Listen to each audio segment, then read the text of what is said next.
Hi guys, this is Hirosaki. This story is all about what if Naruto avenged to his family. Naruto's not the Jinchuriki, his younger brother is. After an attack, Naruto is left without something important and forgotten by his family.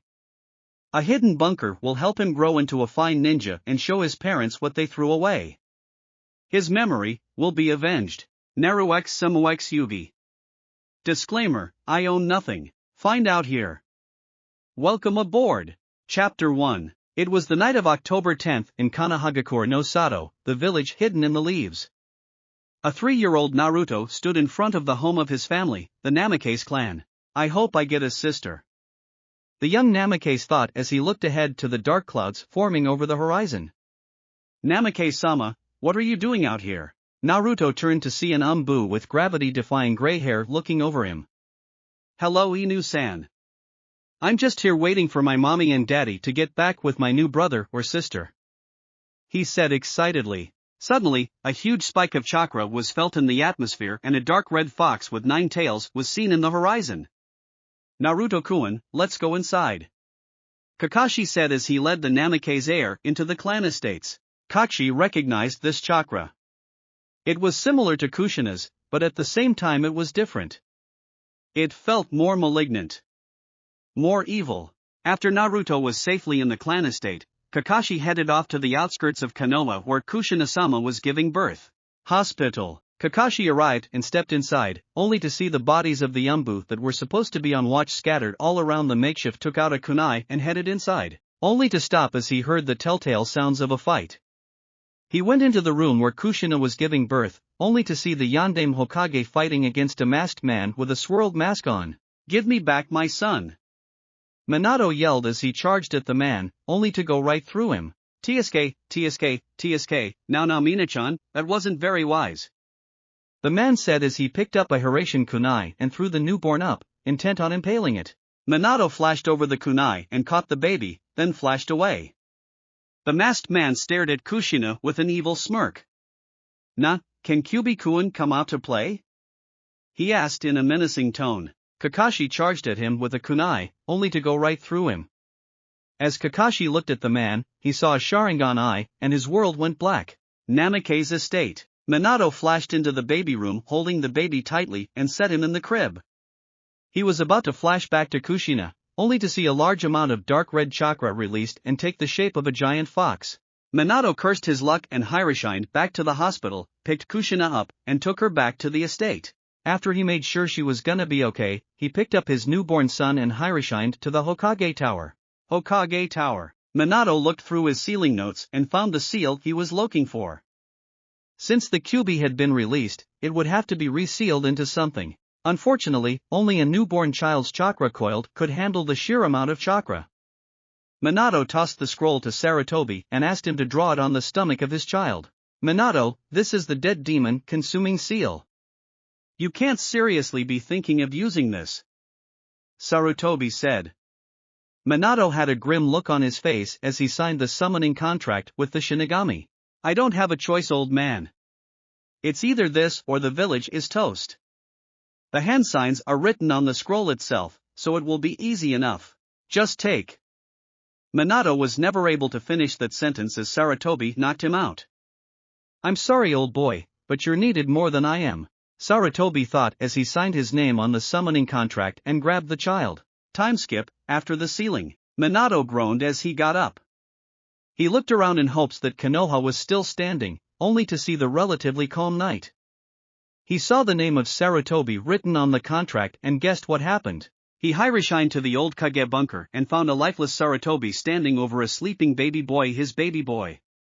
Minato grieved for the fallen Kage, but picked up his child and grabbed the corpse. He Hiroshined back to the Hokage Tower and called in his forces. Now that you are all here, I may begin. Earlier, as my wife was giving birth, a madman came and unleashed the Kyubi. As I took her back to our clan estates, I grabbed my newborn son. I was planning on sealing the Kyubi into him with the Shiki Fuin, but Sarutobi Hiruzen knocked me out and took my place. He made the ultimate sacrifice, and because of him, we are still alive. Rally the civilians and get them together for the announcement, Minato said. But what if they ask the name of their new savior? Tell him the name is Hiruzen Uzumaki Namikaze. Minato said with a smile. At the Namikaze clan estates, Naruto looked onto his sleeping mother with a worried expression on his face. Time skip, 3 years. As the time passed, things seemed to stabilize at the Namikaze clan home. Kushina got the hang of being a stay-at-home mom and taking care of Hiruzen. Minato got back to his duties as Kage, and Naruto had started looking through the scrolls in the Namikaze library. Naruto was currently reading out in the sun while his little brother played nearby. Rooftop 2 blocks away. Kabuto was having a really bad day. First Orochimaru assigned him to be an inside spy in Konoha, and he had to act all nice and sweet so no one would suspect him. Currently, he was wearing a black pair of pants and a black long-sleeved shirt, solid black gloves covering his hands, and his hair was hidden in a black skull cap. He was wearing contact lenses so no one would recognize him. He laid down on his stomach and looked through the scope, the mounted Sunban launcher aimed at the youngest Namikaze. Damn it, first I have to pretend to like everyone here. Now, Orochimaru-sama and his organization see this brat as a threat and am sent to deal with it. Kabuto smirked as he opened a small vial of orange liquid and poured it in the loading cartridge. Oh, little Hiruzen. You won't be making trouble for anyone, Kabuto said with an evil smirk. As he took aim, Naruto went to Hiruzen and picked him up. Naruto-chan, bring Hiruzen-kun in, will you? It's dinner time. Yeah, I'm going, Naruto said as he picked up the baby and carried him towards the house. Shit. I have no clear shot, Kabuto thought as he followed Naruto with the scope. Come on, give me a clear shot, Kabuto said. As Naruto opened the door and tried to go in, the baby's hand showed. Bingo! Kabuto thought as he pulled the string and the Sunban launched. Ah! Naruto yelled as he fell to the floor, gripping the baby in his hands. The baby had managed to avoid the Sunban, but Naruto had 9 Sunban buried in his back and 12 more shattered the window. Kushina came running and saw Naruto on the floor, writhing in pain. Naruto-kun, she yelled as she picked him and the baby up and shunshined to the hospital. That night, Naruto groaned as he tried to get up. He saw his back was bandaged and was worriedly trying to figure out why, but calmed when he heard his father's voice. I'm sorry Hokage-sama, but the Sunban were laced with an unknown poison. It was lucky he got in when he did and we managed to extract it. The poison has damaged his chakra coils severely, but with his Uzumaki healing factor, they are healing. Unfortunately, he will be around 14 when they fully heal. Naruto's eyes watered at that. He wouldn't be able to use chakra until he was a teen? Did that mean he wouldn't be able to become a ninja? His whole family would. Wait, his family. His father was the Yondaime. Surely, he'd think of something, right? Well, I don't know how he'll take the news. He's been going on about becoming a ninja ever since I can remember. Thank goodness it was him and not Hiruzen, Minato said, shattering what little hope Naruto had left. He cried himself to sleep that night, knowing he was truly tossed aside by his own father. Time skip, 2 years. As the time passed, Naruto grew to resent his younger brother. After the news of his chakra coils were given to him, he was shattered, but managed to get through it. He decided to learn as much as he could about sealing since it often required little to no chakra. Hiruzen was started into his ninja training a year after his attack so he could protect. He always managed to notice the blatant favoritism shown to his brother. His parents always paid more attention to Hiruzen. Kushina would dote over him when he was sick, and Minato would spend every free moment he had with him. Naruto's birthdays weren't very special or barely acknowledged, but Hiruzen's were the biggest bashes in all of the village. Naruto couldn't help but feel that his parents thought he didn't have much potential after his attack, so they tended to place more value on Hiruzen. But he never did get far because his parents would always stop him, claiming he was unable because of his disability. Bullshit. They knew sealing was a relatively chakra-free art, but they just didn't have time to waste on him. Hiruzen deserved it anyway. The last straw came today. Today was supposed to be Hiruzen's 6th birthday, but it was also the day Naruto knew he truly hated his family. It all started simple enough, with a street carnival to celebrate Hiruzen for being the hero of Konoha.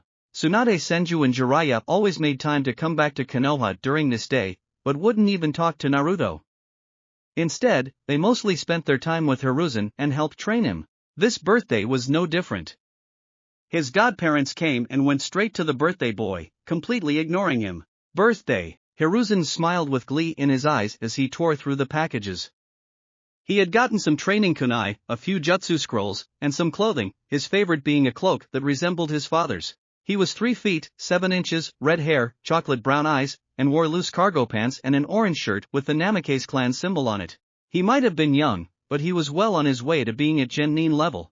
Of course, his parents trained him, his mother doted over him continuously, his father bonded with him, and his godparents were 2 of the 3 legendary Sannin. He might as well have been an only child. He was having fun rifling through his presents, and looked towards his godparents. Bachan, pervert, how are you? Good, brat. I've got a big present for you, Jiraiya said as he unraveled the summoning scroll for toads. Since you've got the Kyuubi's chakra, I figured you would be perfect for this. Hey, wait a second you pervert. I want him to sign the slug contract so that he can take care of himself. Tsunade chimed in. Hiruzen looked at his brother and saw his saddened face. But what about Big Bro? He asked. They both turned to see their forgotten godchild and turned down ashamedly. Sorry Naruto, you can sign it when your chakra coils are fixed and you're trained properly. They both said, obviously using his injury as a bullshit excuse. Naruto frowned, but waved them off. Now son, I can give you my present. As you are younger than your older brother and stronger, I hereby pass on the right of the clan heir to you. Kushina behind him smiled and nodded, while Naruto's world was shattered inside. Only the oldest child in a clan was allowed to be clan heir. If he dies, then the younger one can take over. The only way for the younger one to become clan head without a bloodshed was for the current clan head to disown. The current clan knew this, and apparently, so did his godparents, judging from the looks they had on their faces. This bastard not only stole his parents and any attention he might have attained, but also took his birthright. Naruto stomped out and ran, heading to who knows where. He jumped over a large chain link fence, and kept running into the forest of death. As he ran, he couldn't see in front of him and fell into a pond of quicksand. He tried struggling against it, but it just swallowed him faster. Damn it, so this is how it ends? Naruto asked himself as he sunk in, the world going black. Underground cave. Naruto awoke with a severe headache and looked around. He was in a dark dank cave. As his eyes adjusted to the darkness, he made out various skeletons that looked human-like and some animal-like. He groaned as he cracked his neck back into place, for once thankful for his Uzumaki regenerative abilities. He looked around and saw a large metal door. He approached it slowly, and tried to push it open, but couldn't. After half an hour of trying to open the door, he leaned against a wall and a beep sounded. As the door screeched open, Naruto stared in awe. Inside, Naruto marveled at the cleanliness of the place. While the hallways were sterile and metallic, he couldn't help but stare. As he walked in, he saw a large insignia against the wall. As he walked further, he came into a room with 6 large mannequins standing in a circle. One was a large, almost inhuman green man in a pose that looked like he was about to smash a wall.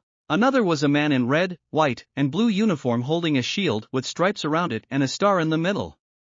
In his other hand, he had a gauntlet-like metal contraption that seemed lightweight. Naruto turned to see what looked like a suit of armor in red and yellow. He then turned to see a man in a black military-issue uniform with a quiver strapped to his back and what looked to be like a collapsible bow in his hands. Besides him was a man wearing seemingly ancient armor with long flowing hair and a giant hammer in his hand. Finally, he turned to see the statue of a woman with beautiful eyes, red hair, and clothes that seemed to be painted on. She was holding some kind of bracers and had pockets full of knives. Over the statues was only one word. Avengers. Who are you? Naruto turned and looked as a man who seemed to be transparent and blue walked towards him. Ah. What are you? My name is Jarvis, I am the main program in charge of the upkeep of this place and the main system operator. Now who are you? My name is Naruto, so surname, not anymore anyway. I'm sorry for intruding. He said. It is quite fine. May I get you something to drink? No, I'm fine, but what is this place? This was once the proud bunker of the Avengers, the greatest defenders of the free world. The Avengers? Who are they? If you follow me, I will show you. Jarvis said as he led him to the screening area, where he accessed the Avenger profiles and some of their fights and projected them onto the big screen. Naruto watched in awe as these heroes took on some of the world's most powerful villains and survived. Where are they now? Dead, I'm afraid. Their time has long since passed. How long ago? Approximately 500 years. Jarvis replied. Then why are you still here? They instructed me to pass on what I could of the Avengers to future generations. I run on a nuclear reactor, so I can literally go on forever. Jarvis replied. Nah, Jarvis-san. Could I be an Avenger? He asked. Jarvis watched him with interest and took him to the medical bay for a scan. After said scan, amazing, you have the same kind of energy coursing through your body that Tony had after his accident. You certainly meet the qualifications of being an Avenger, but if I may ask, why do you want to become one? Well, I've been neglected since childhood, so I've always been on my own. My parents finally disowned me today because of a disability, and now I've got nothing left. I want to show the world that I'm just as good as any of them, even if I can't use chakra yet. Jarvis smiled, seeing a literal copy of Captain America and Tony standing in front of him. Well, Naruto-san, we just need your parents' approval and we can begin. My parents don't really care much for me. They're always doting over my younger brother more. I once left the compound for a week and they didn't even notice. And they just disowned me today. Jarvis frowned at this kid. Had he really had it this bad? Come, let's go, Jarvis said as he led Naruto to another section of the med bay. Lay down here. Naruto complied and laid down, only to have a big helmet placed on his head. What's this gonna do? Naruto asked as he looked at Jarvis. It will access your brain and display your memories on the monitor, but you must be asleep. We will talk more later. Jarvis said. Naruto slowly nodded and fell asleep, his first memory begging of when he was born. Jarvis saw as he grew up happy for a while. But after the newborn came, his parents completely forgot about him. They barely fed him, kept him in a room more resembling a closet, and neglected his education. After today, not only was his world shattered, but he had been disowned in favor of his more fit brother. This child has the drive to become one of the best Avengers to have ever been, but I'm not sure of the rest of this world. It seems like he's one of a few in a war-torn world, Jarvis said as the memories ended when his parents named their youngest clan heir. Jarvis walked out and accessed the library files. Interesting, he said as he looked through the collection of books he had since before the changing of the world and the few scattered volumes he had managed to retrieve from dead genin in the Forest of Death. He began cataloging the screenshots of the memories of the books Naruto had read. The world had changed, and this child seemed like the one that would remind them of who the Avengers were. His memory would be avenged, and his parents would finally see what they threw away. Chapter 2. Last time. His memory would be avenged, and his parents would finally see what they threw away. Now, Naruto groaned as he slowly tried to get up, his head pounding. Ow. Here, take this. Naruto opened his eyes to see Jarvis and what looked to be like a table with wheels at his bedside. Jarvis was offering him some sort of pill. He took it and gulped it down with water. What hit me? Just a side effect of the mind reading. I have searched through your mind and have a pretty good idea of what has become of the outside world. You qualify to be an apprentice of the Avengers in your current state of health, but I do not know much of chakra or the sort, so I am afraid I would be little to no help to you in that area.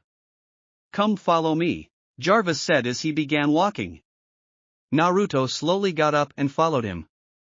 There were 6 original Avengers. Jarvis began as they arrived in the room that held the statues. Captain America, the star-spangled super soldier and leader.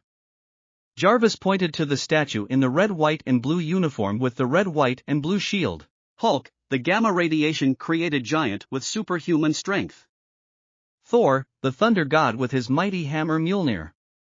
Jarvis reminisced as the statue of the Hulk and Thor came to view. Tony Stark, aka Iron Man. A mastermind as far as electronics and his suit of armor. He managed to develop an armor capable of flight and taking on hundreds all by himself. Hawkeye, an expert marksman and weapons expert. Never missed a target, except under the rarest circumstances. Jarvis said as he pointed at the statues of Iron Man and Hawkeye. And finally Black Widow, an expert infiltration and assassin. Able to get out of any situation. Jarvis finished with the statue. He turned to see Naruto with stars in his eyes. Unfortunately, only 4 of them left behind holodrones to pass on their abilities. Thor and Hulk's abilities were either gained as a birthright or as a result of an accident. And Tony's armor is hundreds of years away from being developed in this primitive Earth, Jarvis said as he looked at Naruto. Tony's knowledge, however, can be passed down to you, if you apply yourself to long and difficult studies.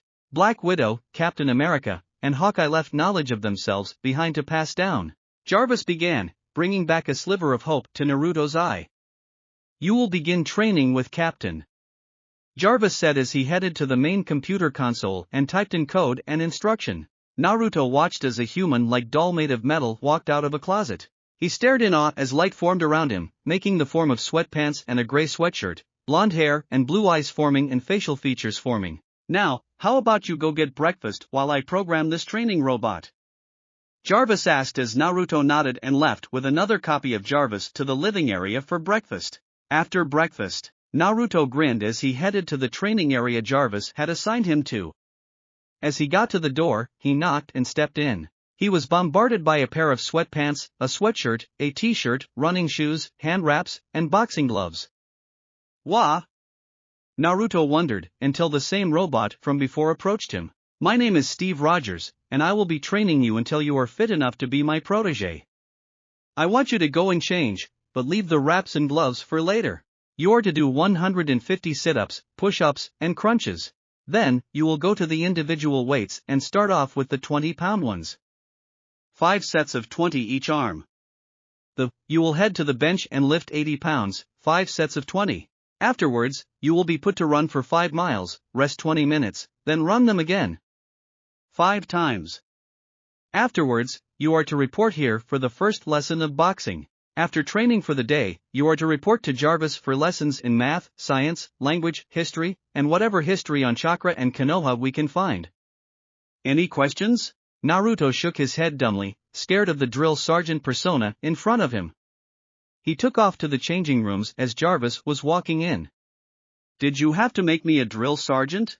For the first few months, yes. Afterwards, I will revert your personality back to normal. Think he is gonna be able to take on the training? Steve asked. Well, he has 2 years to get to your level. Jarvis replied amused.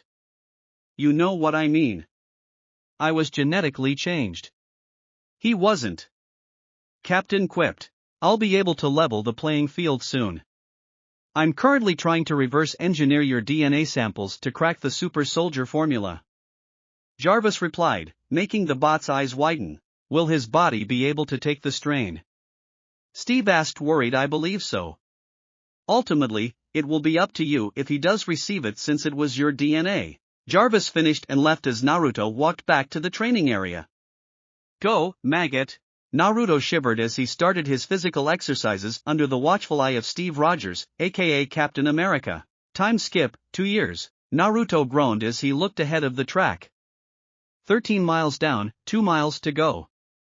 Over the years, Naruto and Steve had developed a father-slash-son relationship.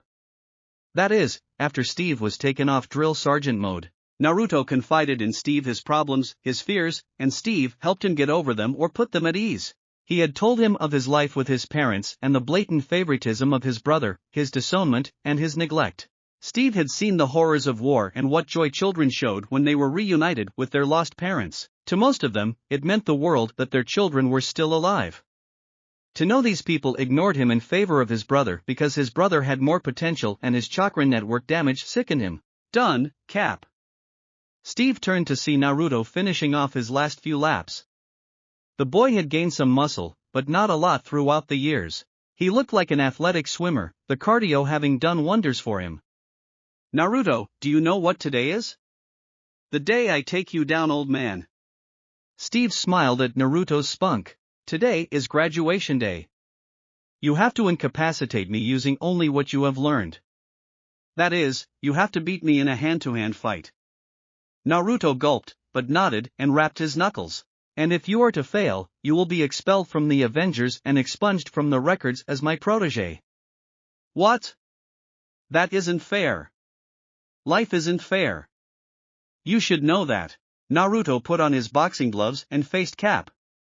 Any chance of you going easy? Nope. Worth a shot. Naruto ducked under a brutal hook Cap threw and retaliated with a kidney shot, only for Cap to move out of the way. Come on, you're gonna have to do much better than that. Naruto smirked and charged at Cap with a continuous combo of jabs and straights. Damn it, he's too good. Naruto thought as his face met the business end of Cap's fist. Damn, it's like getting hit by a train. Naruto thought as he shook the webs from his head. You're gonna have to do better than that. Naruto growled and charged at Cap, throwing a fake jab and following with a right hook to the side torso and another side hook to the face. Cap took the blow, but kept standing. Not bad. Cap said as he charged at Naruto and threw a hook overhead, only for Naruto to duck under it and give him a hook to the core and an uppercut to the chin. Naruto watched as Cap fell backwards. Not bad, but if you widened your stance, you would get more power out of those punches. This sucks. You're a robot, so you don't feel pain.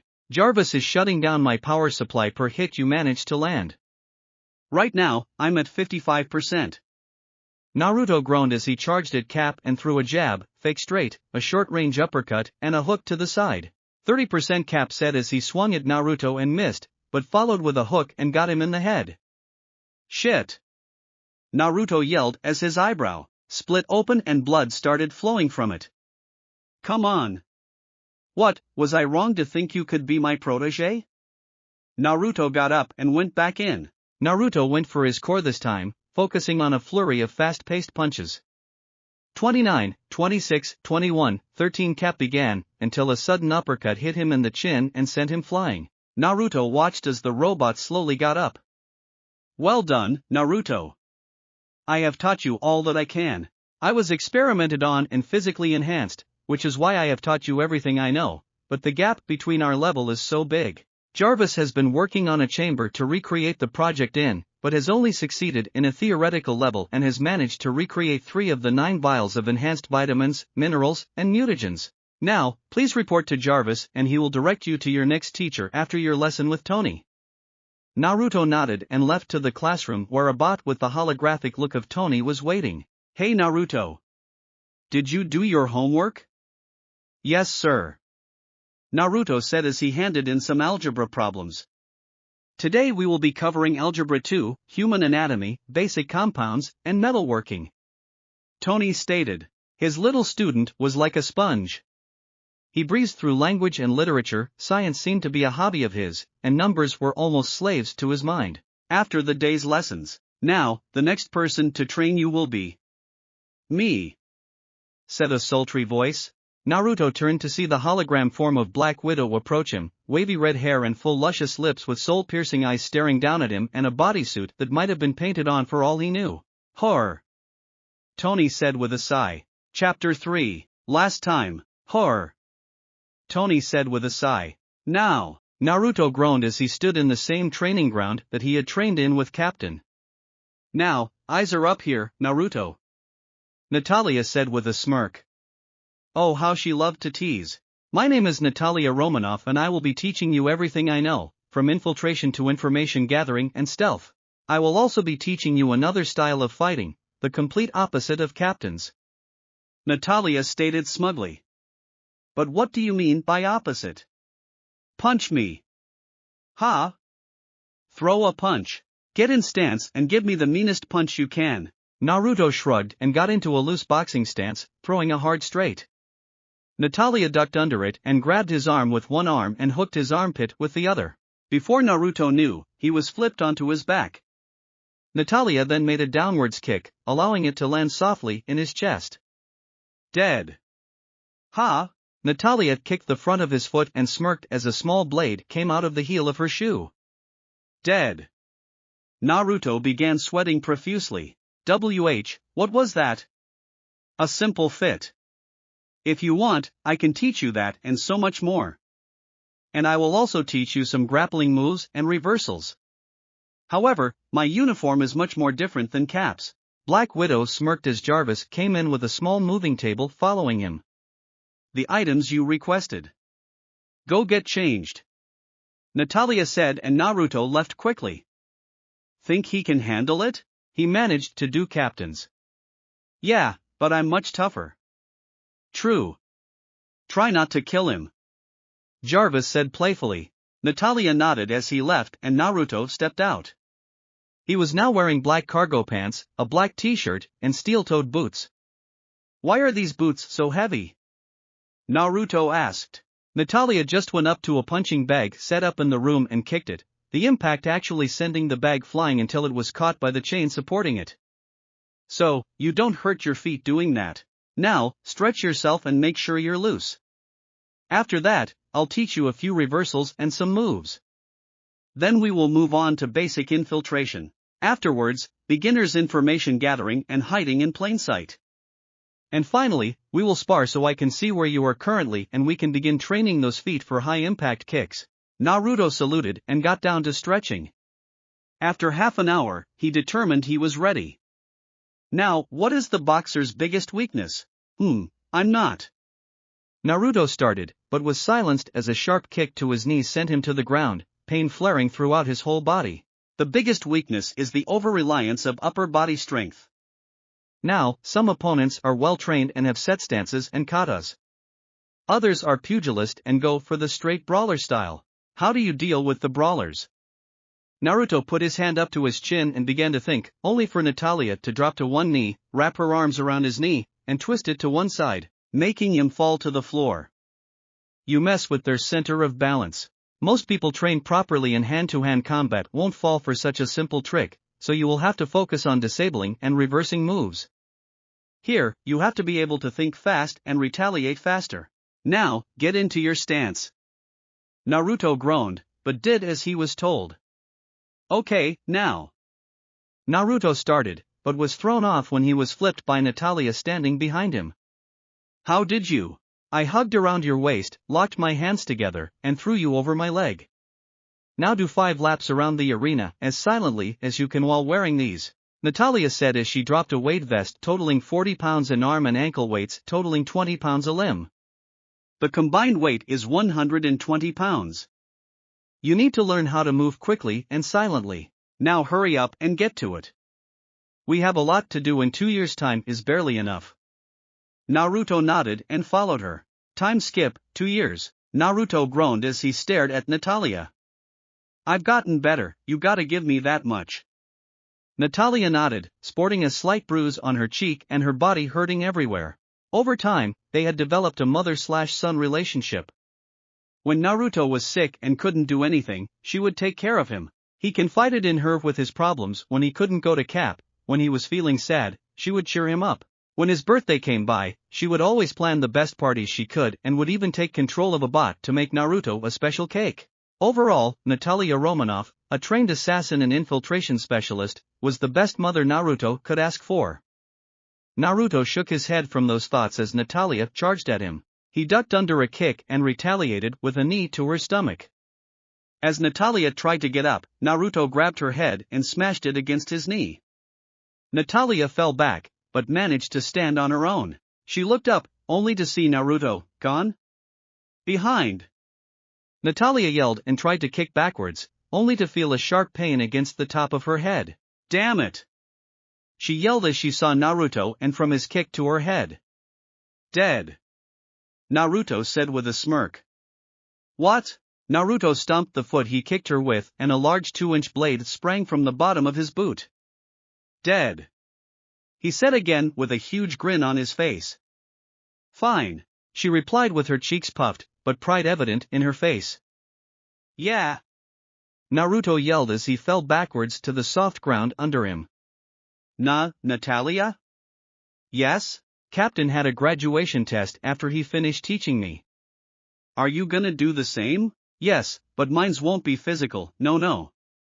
You see, I am an infiltration specialist for a reason. Then what is my test? Tonight is October 10th. The Namikazes, your former family, are throwing a huge bash to celebrate. Invite only. Your job is to take this she said as she held up a small gray orb in the palm of her hand. And infiltrate the Namake's household. After you have infiltrated, you are to set this off in the Namake's library and keep the room clear for 5 minutes. It will scan the whole area and store any and all written information into its memory bank. Then, return here. Being caught isn't an option. Naruto smirked as he took the small gray ball. I love this assignment, Naruto said as he got up and headed to his room. Where are you going? To get ready, Naruto replied excitedly. Naruto's room. Naruto grinned as he grabbed a pair of scissors and started cutting his hair, lowering it from his regular spiky look to a flat one. The then left the bangs long and smirked as he took a bottle of black hair dye. Here's hoping, Naruto said out loud as he started to dye his hair and eyebrows black. He let the dye set in and hopped into the shower, ready to wash it out. After Naruto stepped out of the shower, he dried his painted hair and styled it to the sides. Think Sylvester Stallone's in The Expendables. Naruto then put on a formal suit that had been laid out for him by Natalia.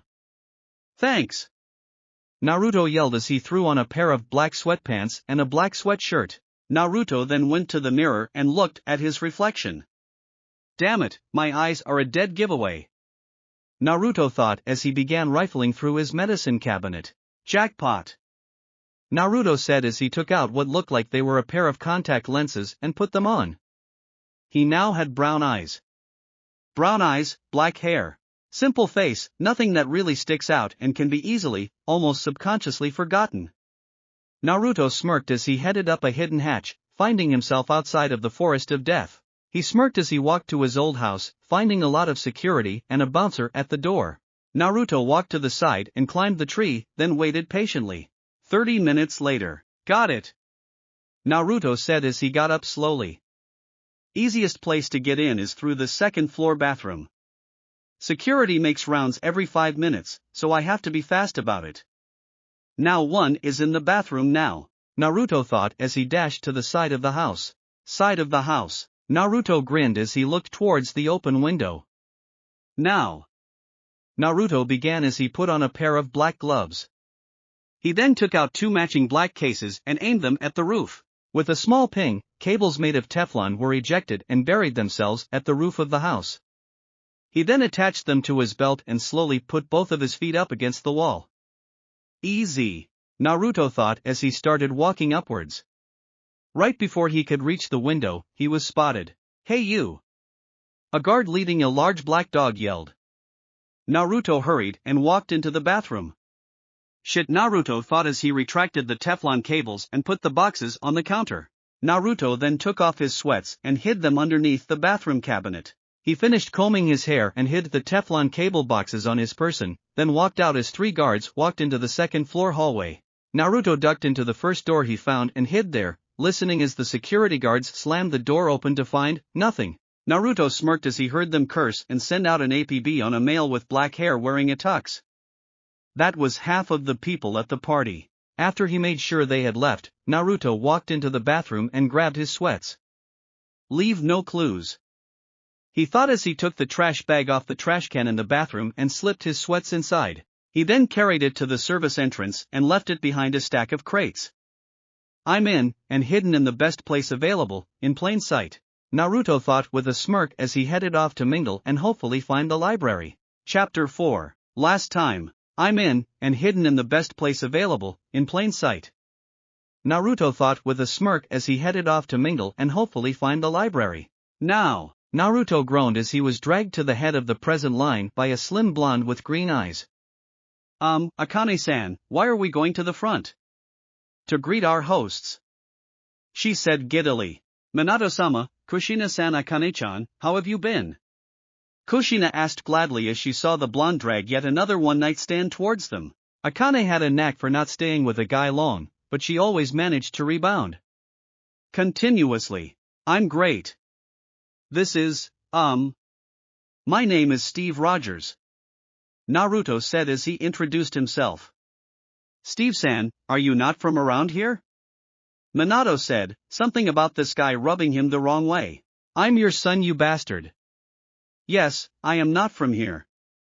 It was a pleasure meeting you too, and I hope your son has a fantastic birthday. Naruto said as he dragged Akane away. Akane-san, are you friends with the Namikazes?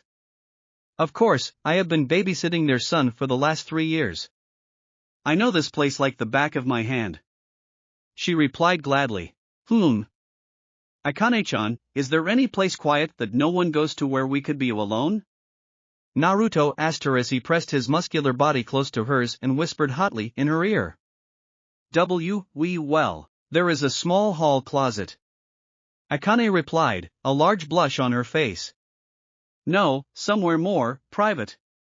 Naruto said softly into her ear as he trailed his tongue over her earlobe. Well, the clan library is unlocked, but we really shouldn't go in there. Come on, Akane-chan. We can have so much fun. He whispered as he trailed kisses down her neck. Akane was as red as a tomato as she grabbed his hand and led him to the clan library. Clan library. Akane moaned as she and Naruto got into the clan library. She cradled his head to her chest and closed her eyes, memorizing the feeling of his lips over her soft creamy flesh. Naruto continued to trace kisses and gently lick her skin as he looked around. Damn it, this library is huge. Naruto thought as he lifted Akane, dropping the metallic ball on the ground activated. Let's go somewhere more private. Naruto whispered to her as he carried her out of the library. Hang on, I forgot my purse. Akane said as soon as the library door closed behind them. Before she could get in, Naruto grabbed her and pulled her close to him, kissing her passionately as his arms wrapped around her waist. He then backed into an open closet and sat on a nearby box. Akane climbed on top of him and began kissing his chest. All the while, Naruto was sweating bullets. Shit. I never expected things to go this far. Naruto cradled her head and looked at his watch. 2:30 left, now how do I get out of this without being the bad guy? Naruto asked himself as he saw Akane's green eyes looking at him. Akane-chan, I'm sorry, but I can't do this. You're a wonderful girl, and you deserve much better than a sleazy hall closet. Naruto said as he looked at his watch. 1 minute. Naruto thought. Truth be told, there are plenty of guys out there who deserve you more than I. And I fear I am not worthy of you, a goddess sitting before me. But I do hope I will someday. So for now, how about we go get your purse and head back upstairs? We can be friends, and if it feels right, maybe more later.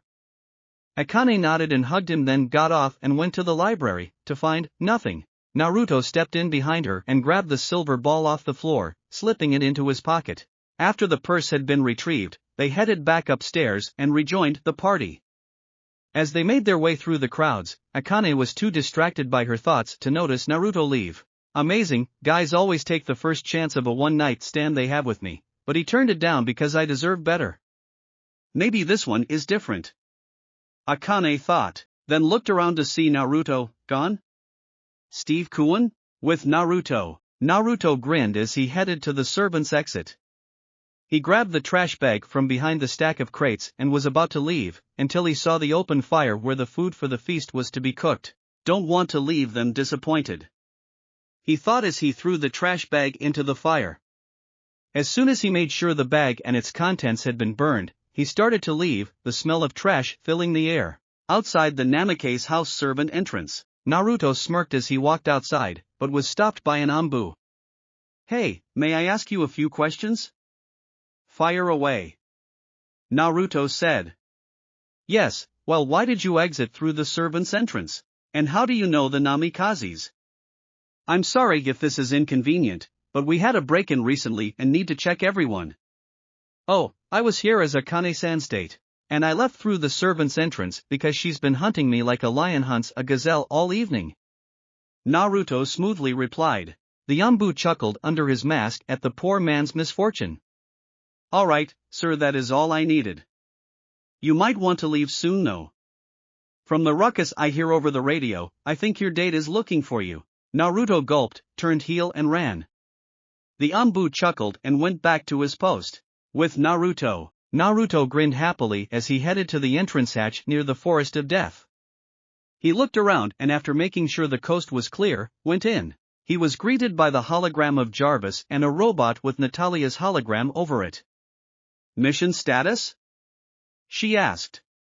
Success, Naruto said as he tossed the sphere of silver to Natalia. Get to the meeting room. I want you debriefed. Naruto nodded and went to the meeting room. One steamy debriefing later, Naruto walked out of the debriefing room blushing with an embarrassed-looking Natalia following him. He had just told her about what he did to gain access to the library, and to say he was embarrassed was to say the least. She was like his mother. Don't be embarrassed. You did what you had to do to get the mission done. As long as you don't kill an innocent, it's fine, she said as she looked him in the eye. Seduction is a powerful weapon. The sooner you master it, the better off you will be. Now go get some rest, you cheeky brat. Tomorrow, you have a new teacher and Tony's lessons. Naruto nodded dumbly and headed to his room, still embarrassed. He's growing up to be a fine protege. Natalia turned to see Captain America standing behind her. He is, but I'm worried about him. Sure, he managed to do what needed to be done for this mission, but what if the next one proves to be too difficult for him? She asked. Did you teach him everything you know? Pour every ounce of knowledge into him? Steve asked. Yes, but. No buts. Steve cut her off. You have given him the tools he needs to be successful, how he uses them is up to him. Natalia sighed and disconnected herself from her bot. Captain did the same after a few minutes of thinking. Naruto was growing well, and in a few years his training with the Avengers would be complete. Jarvis seemed to be making leaps and bounds to cracking the super soldier formula, but should he allow Naruto to become the next super soldier? Cap sighed and shut his bot unit off. Who knows what tomorrow would bring? The next day, after breakfast, Naruto grinned as he headed to the training area. He would be getting a new teacher today, one that would round off his training. As soon as Naruto stepped into the area, his senses screamed at him to move. He backflipped and narrowly missed 3 throwing knives landing before him. They look like kunai, except more lightweight and thinner. Good, you've got some sense of reflexes. Naruto looked up to see a man with short clean-cut brown hair and brown eyes. He was wearing loose black cargo pants, boots, a black t-shirt, some kind of vest, a black beret with no insignia, and fingerless gloves. Behind him were caches upon caches of weapons, ranging from throwing knives to swords to bows to anything in between. I'm Hawkeye, and for the next 2 years, you're my apprentice. Chapter 5. Last time. I'm Hawkeye, and for the next 2 years, you're my apprentice. Now, Naruto nodded as he looked at Hawkeye. Now, Cap and Natalia have been teaching you everything from fighting styles to infiltration and assassination. I am here to teach you weapons training and accuracy. By the time we get done, you will be able to hit a target from 500 yards away easily. Now, for my training you only need one thing. Hawkeye started as he went to the weapons cache and threw a pair of fingerless gloves at Naruto. Now, to begin I will teach you how to handle blades in hand-to-hand fights. Afterwards, you will begin to learn metalworking. And finally, accuracy practice. This includes, but is not limited to, throwing knives, guns, bows and arrows, high-speed launchers, and everything in between. After you have learned the basics, you will craft your own bow and we will match it to mine to see if it is up to snuff. Every so often, you will leave the base for a week with nothing but a small hunting knife and the clothes on your back. This will teach you how to survive and remain hidden in enemy territory. If I deem you are ready, I will at one point take you into the climate room. There, the toughest climates on Earth can be recreated down to the littlest detail. I am talking snow blizzard, blistering heat, pouring rain, hail, and everything else. Think you can handle it? Naruto nodded as Hawkeye walked towards the weapons cache and threw him a katana. Now, let's see how you handle a blade. Naruto nodded and got into what he thought was a stance, only to be smacked by a large bamboo stick. Straighten your back. Twack. Part your feet a bit more. Twack, look directly in front of you, not to the sides. Twack, well, it's a bit rough, but at least it's something. Hawkeye said as he led Naruto to a tree trunk in the middle of the training area. Give it 200 vertical slashes in the up, down, left foot to right shoulder, right foot to left shoulder, then reverse them. When you are done, report to me. It's still a bit early for you to go into metalworking, but that will come with time. Naruto nodded and threw the first slash, bending his back. Twack and stay in your stance. Hawkeye absence-mindedly warned him. 3 hours later. Naruto groaned as sweat poured from everywhere really. He had been going at the slashes for what seemed to be an eternity, and he was almost done. Just a few more. Naruto thought as he finished the slashes. Alright Hawkeye, I'm done. What's next? Accuracy practice. Come here. Naruto excitedly walked by where Hawkeye was and saw two shuriken. One was the standard ninja used, and the other seemed to be more curved at the ends of the edges. Naruto, what's the difference between the shuriken from Konoha and the shuriken I made? Yours are more curved near the edges. And what differences does it make?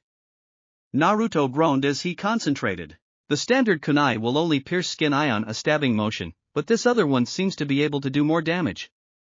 But how?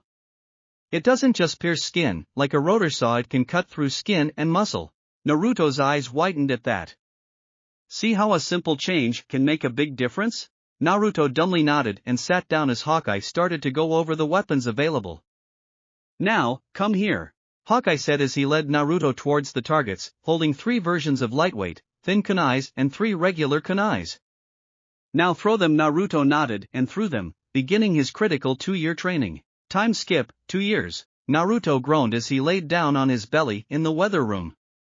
He stood at 5 feet 12 inches, and was wearing a pair of pants and a large coat, both tundra camouflage style. He stood holding a bow and arrow perfectly still in a bank of snow.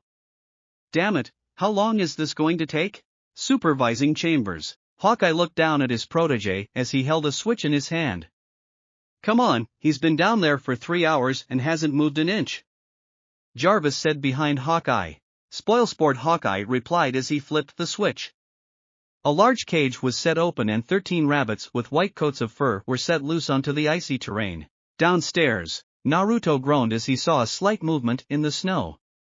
Kill the one with a beige line running through his back only, no others. Naruto pulled back his string and let the arrow loose. A splash of red fell onto the snow as all of the rabbits scattered. Naruto got up and ran towards his kill. As he approached it, he picked up the lifeless animal into his hand and checked the back. Target confirmed. Beige stripe on the back. Good. Bring your kill in and get ready for the next test. Yeah. Naruto said as the tundra climate powered down and he walked out of the door. My ass is frozen, he said absent-mindedly as he changed out of his uniform. Training area. Naruto, where have you been? Hawkeye asked. Defrosting with dinner. Naruto replied. Alright, fine. The next part is simple. You have to make this mannequin, Hawkeye said, pointing to a mannequin holding a kunai in its left hand. Kill itself without getting near 10 feet of it. You have 5 minutes.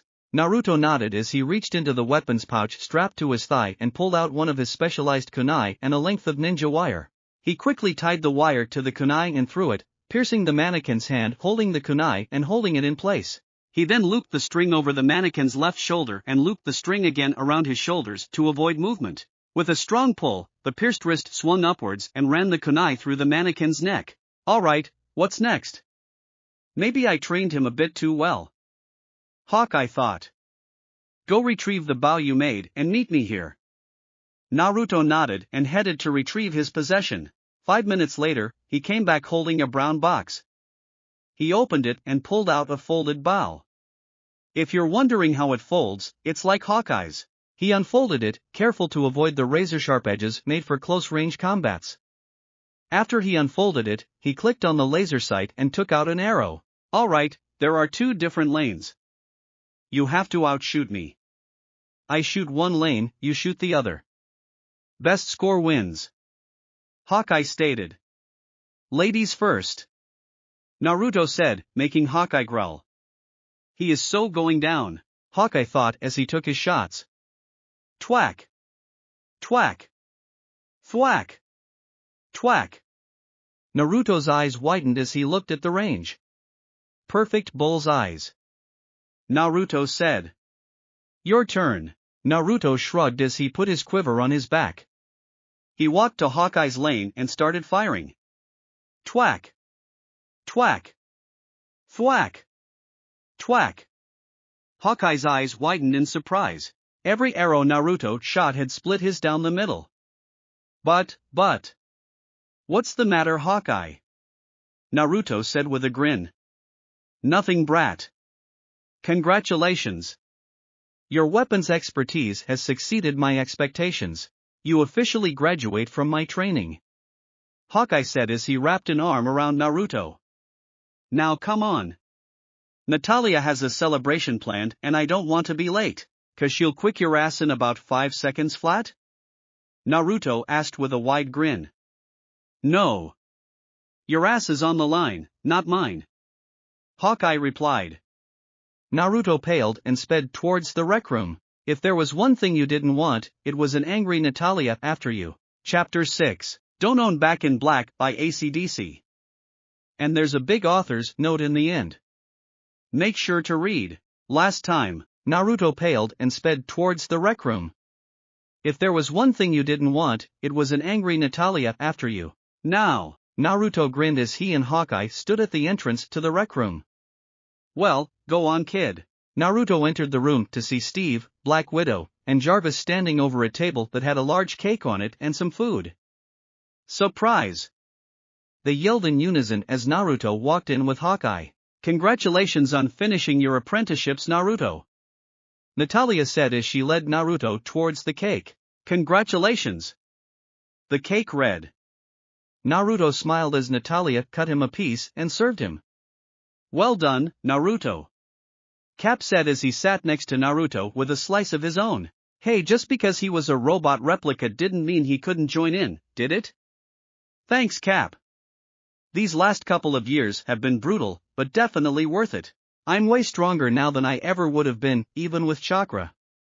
Naruto replied happily. Speaking of which, you turned 14 last week, Naruto. Doesn't that mean your chakra coils are healed enough to be able to handle chakra? Yeah, it does, Natalia. But I don't have anyone to teach me anything and I don't even know the basics. Naruto replied sadly. Maybe I can help. Naruto turned to see Tony's robotic replica approaching him. I've been reading the information you retrieved from the Namikaze archives, and I believe I have figured out enough about chakra to train you in it. I can't offer much, but I will teach you to the best of my abilities, Tony said as Natalia laid a piece of cake in front of him. No talking business at the dinner table, Natalia said, glaring at Tony. We'll talk later, Tony whispered into Naruto's ear. Thanks, Tony, Naruto said as everyone else sat down with a piece of cake before them. After a quick prayer led by Cap, they all dug in. My God, this is delicious. You cooked it, didn't you, Natalia? Naruto asked. Yes, thanks for noticing, she replied, blushing under the compliment. All right, Naruto, quit embarrassing her.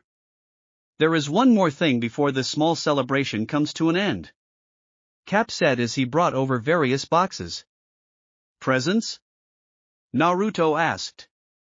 Sure, why not? We might have taught you what we know, but that doesn't mean you know everything we have to teach, Natalia said as she grabbed a handcrafted wooden box and brought it to Naruto. Naruto grinned and opened the box. Inside were 3 holsters. There were 2 Beretta M9 pistols and 1 standard issue M1911. Are these? Naruto began. Yes, they're the same weapons I used during my time in the Avengers. The Berettas have clips that can hold 17 9mm rounds. The M1911 holds only 7 rounds, 8 if you keep one in the chamber, so it's a better backup handgun.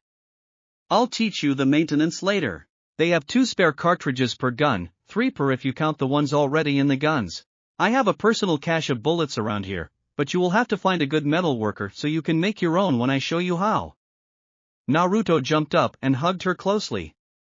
Thank you so much, Natalia. Naruto caught himself in his reply. Next up is mine, Tony said as he pushed a small box to Naruto. Naruto opened it to see a small MP3 player and a note. This pass entitles you to one big favor. Naruto read as he turned on the MP3 player. Filled it with Black Sabbath, AC/DC, and a lot more bands. I also managed to tweak a lithium-ion battery to continuously renew itself, so no worries there. Enjoy, Tony said as he went to get another piece of cake here. Naruto looked up to see Hawkeye handing him a small box. Thanks? Naruto said as he opened the box. Inside was a black beret with no insignia and a pair of fingerless gloves, similar to his own. They were my gloves from my time as Hawkeye. I know we didn't connect much, but I still taught you and I don't want you to forget that. Naruto smiled and nodded as Cap handed him his last present. And this one is from me. Naruto opened the box to see a Kevlar woven bulletproof vest, standard issue with SWAT. That vest can stop bullets traveling at 300 miles per hour. I'm sure it can help you deflect a few kunai and shuriken. Naruto smiled and hugged Cap. Thanks you guys. This is without a doubt the nicest thing anyone has done for me. But if you don't mind my asking, what training comes next? Naruto asked. That's up to you, Naruto. We have taught you all we know. Now it's time for you to make it your own. You will have 2 years to learn all that you can about chakra from Tony and whatever else you deem necessary. After this 2-year period, there will be one final test you must pass. Natalia started. If you pass the test, you will be instated as the first Avenger in 500 years. Hawkeye continued. But if you fail, you will be expunged from the records and any trace of you will be erased, Captain said with a grim expression on his face. Oh, come on, no time for melancholy. It's a party. Black Widow said as she tried to put the fun back into the room. Naruto nodded as he got back into the mood. Next day, Naruto groaned as his alarm clock went off. It's too damn early. He cried softly as he hopped out of bed and into the shower. After he was done, he dressed in sweats and headed out to meet with Tony for his chakra lessons. Morning, Naruto. Glad to see someone was able to get up. Just barely. Naruto replied offhandedly. So, what do you plan on doing this next year? Naruto's eyes lit up at the prospect of getting help with his ideas. Well, I was hoping you could fit any information you had on sealing and Fuinjutsu into the lesson plans. I also want to try to mix Cap's boxing and Natalia's styles into one explosive mix. I have to practice my accuracy with the handguns too, but as far as weapons go, I have a pretty good idea of what to do to give them that extra oomph they need. Naruto said excitedly. I'm listening, Tony replied as he took a seat. Well, time skip, 2 years. Forget the hearse, cause I'll never die. I got 9 lives, cat's eyes using every one of them and running wild. It's a well-lit workroom where we find one 16-year-old Naruto Uzumaki using a handheld precision laser to carve symbols into the heads of his arrows. Naruto, do you have any idea what time it is? You should be practicing your chakra control. Tony yelled as he walked into the mess of a workroom. Tony, relax. I've got it covered. Naruto said as he pointed to the window. There a squad of shadow clones were water walking and using chakra strings to manipulate kunais. Why did I ever teach you the secret to that? Tony asked himself. Because 2 years wasn't enough time to teach me everything from the clan library and you wanted me to master my chakra affinities, Naruto said as he finished his carving of the symbols. I need something quicker. Naruto thought absent-mindedly. Here. Naruto turned to see a ring from Tony. The top is flat, so you can laser carve any symbol you want into it. Then, with a bit of heat, you can burn the symbol easier into the arrows. Naruto nodded and hurriedly carved the symbol into the ring. He then used a low-level fire jutsu to superheat it and pressed it into the arrowhead, engraving the symbol onto it. Perfection. Thanks, Tony, Naruto said as he finished engraving the rest of his arrows. It's time, Naruto. Naruto turned to see Black Widow and Captain America standing at the door. All right.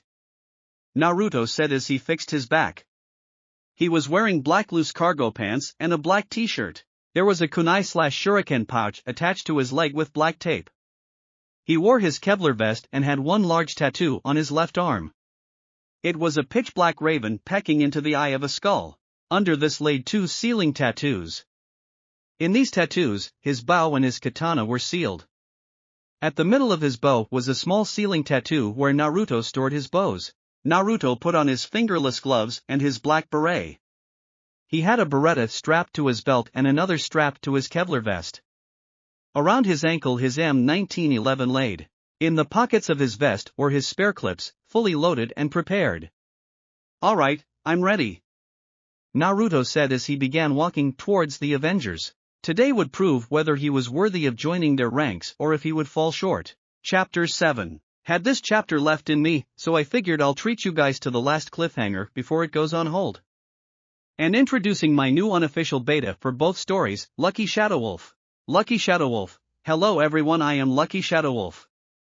I am the new beta for Love 2 Read 69 and I am insane. That's all for now. Bye. Oh, and Naruto's age is 16 at this time. Last time. Today would prove whether he was worthy of joining their ranks or if he would fall short. Now, Naruto grinned as he stood at the west entrance of the Forest of Death. Your mission is simple, began Natalia. You are to infiltrate to tower in the middle of the Forest of Death, where the preliminary rounds of the Chunin exams are held. There will be bots scouring the halls of said building, the perimeter of the building, and all around the forest. If you are caught, you fail. Your objective is located in the middle of the arena, a small box. Naruto nodded, already starting to think up a plan. After you have retrieved the item, you are to return here and deliver it. Be warned, there will be 3 powerful enemies you will be facing during these trials, and they will not hesitate to kill you. Any questions? Natalia finished her explanation. No, Naruto said as he adjusted his face mask to cover from his neck to his mouth. Like Kakashi's, begin! Natalia yelled as the door slammed open and Naruto ran inside. Good luck, Naruto. Natalia thought with a frown. With Naruto. As soon as the door had closed, Naruto took to the trees and made his way towards the center of the forest. So far, he had only encountered a few scattered patrols. Nothing too major, Naruto thought as he climbed to the top of a tree and stood on a branch. Objective is half a mile away. Naruto thought as he took out a small scroll from one of the pockets in his vest. The scroll didn't seem all that important, only the kanji for infiltration signifying what it was for. Naruto unraveled it and unsealed a pair of night vision binoculars. He took them and began scouting the area for patrols. Nothing, but I thought there was supposed to be heavy security. All there is a bunch of gray dots. Naruto thought as he started zooming in. Wait, those aren't dots. They're patrols. Naruto watched as the robots kept a vigil watch on all sections of the forest, making it nearly impossible to sneak into the base. I need to get closer. Naruto thought as he slowly made his way as close as he could to the tower, then climbed to the top of the highest tree near the building. Distance is too much for me to jump, Naruto thought as he looked up and saw the sky was cloudy. And he also saw a large cloud headed right to the middle of the moon, hopefully blocking out the moonlight and giving him a small window of time. Judging by the wind speed and direction, I would say that cloud will give me roughly 5 minutes to sneak in. Naruto thought as he unsealed his bow from his tattoo and unsealed a small box from the infiltration scroll. He attached the box to a regular arrow and took aim as the cloud grew closer. Easy. Easy. Now, Naruto thought as he let the arrow fly. Without much sound, the arrow dug itself to the top of the building near a balcony. As soon as the arrow struck, the black box shot out backwards a long black Teflon cable. Naruto watched as the sharp edge of said cable buried itself into the tree. He then grabbed his bow, undid the string, and slung it across the cable. With a running start, he used it as a zip line. In the dark night, his figure went unnoticed by the security bots. Without the moonlight as a base, they were pretty much blind as bats. As soon as he landed, Naruto retrieved his arrow and unclipped the black box from it. After he pressed a button, the Teflon cable swiftly and silently receded into the box. Naruto resealed his bow in the box and unsealed a lock-picking kit. Within a minute, he had the door open without damage to the lock. As he stepped into the dimly lit hallway, he slowly walked towards the hallway. As Naruto entered the hallway, he ducked into a dark corner. Damn it, I undershot it. I'm guessing 3 more floors until the arena. Naruto thought as he watched the robots finish their rounds. Set pattern, yet they never approached the end hallway. Naruto thought as he slowly opened a door. He went into the vacant room and looked around. A vase. Perfect, Naruto thought as he slowly set it up on the edge, where it was certain to fall. I've got about 30 seconds. Naruto thought as he closed the door and walked back into the hallway. He approached the short archway and pressed his hands against the wall. He then added pressure to them and planted his feet against the other wall, walking and holding himself upwards on a wall without chakra. Crash! Naruto grinned as he saw most of the robots activate and walk towards the sound. As soon as the last of them had passed him to get to the room, he quietly dropped down and made his way to the staircase.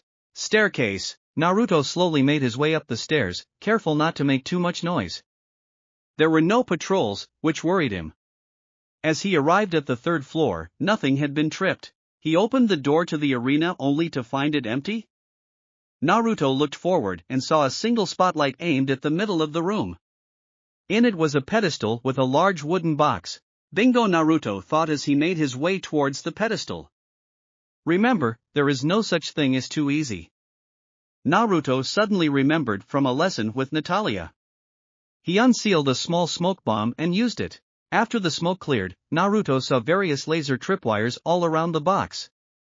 I should have known. Naruto mumbled as he unsealed his bow and the same black box. He strapped the box to his belt and aimed it at the ceiling, then fired. 2 small arrowheads flew from the box and buried themselves into the ceiling. As soon as they were tightened, Naruto was lifted towards the ceiling. As he tried to stabilize himself, Naruto slowly clicked the lower button. The cable slowly lowered him towards the box. He had to twist and turn to avoid intercrossing lasers. After 20 minutes, Naruto finally landed.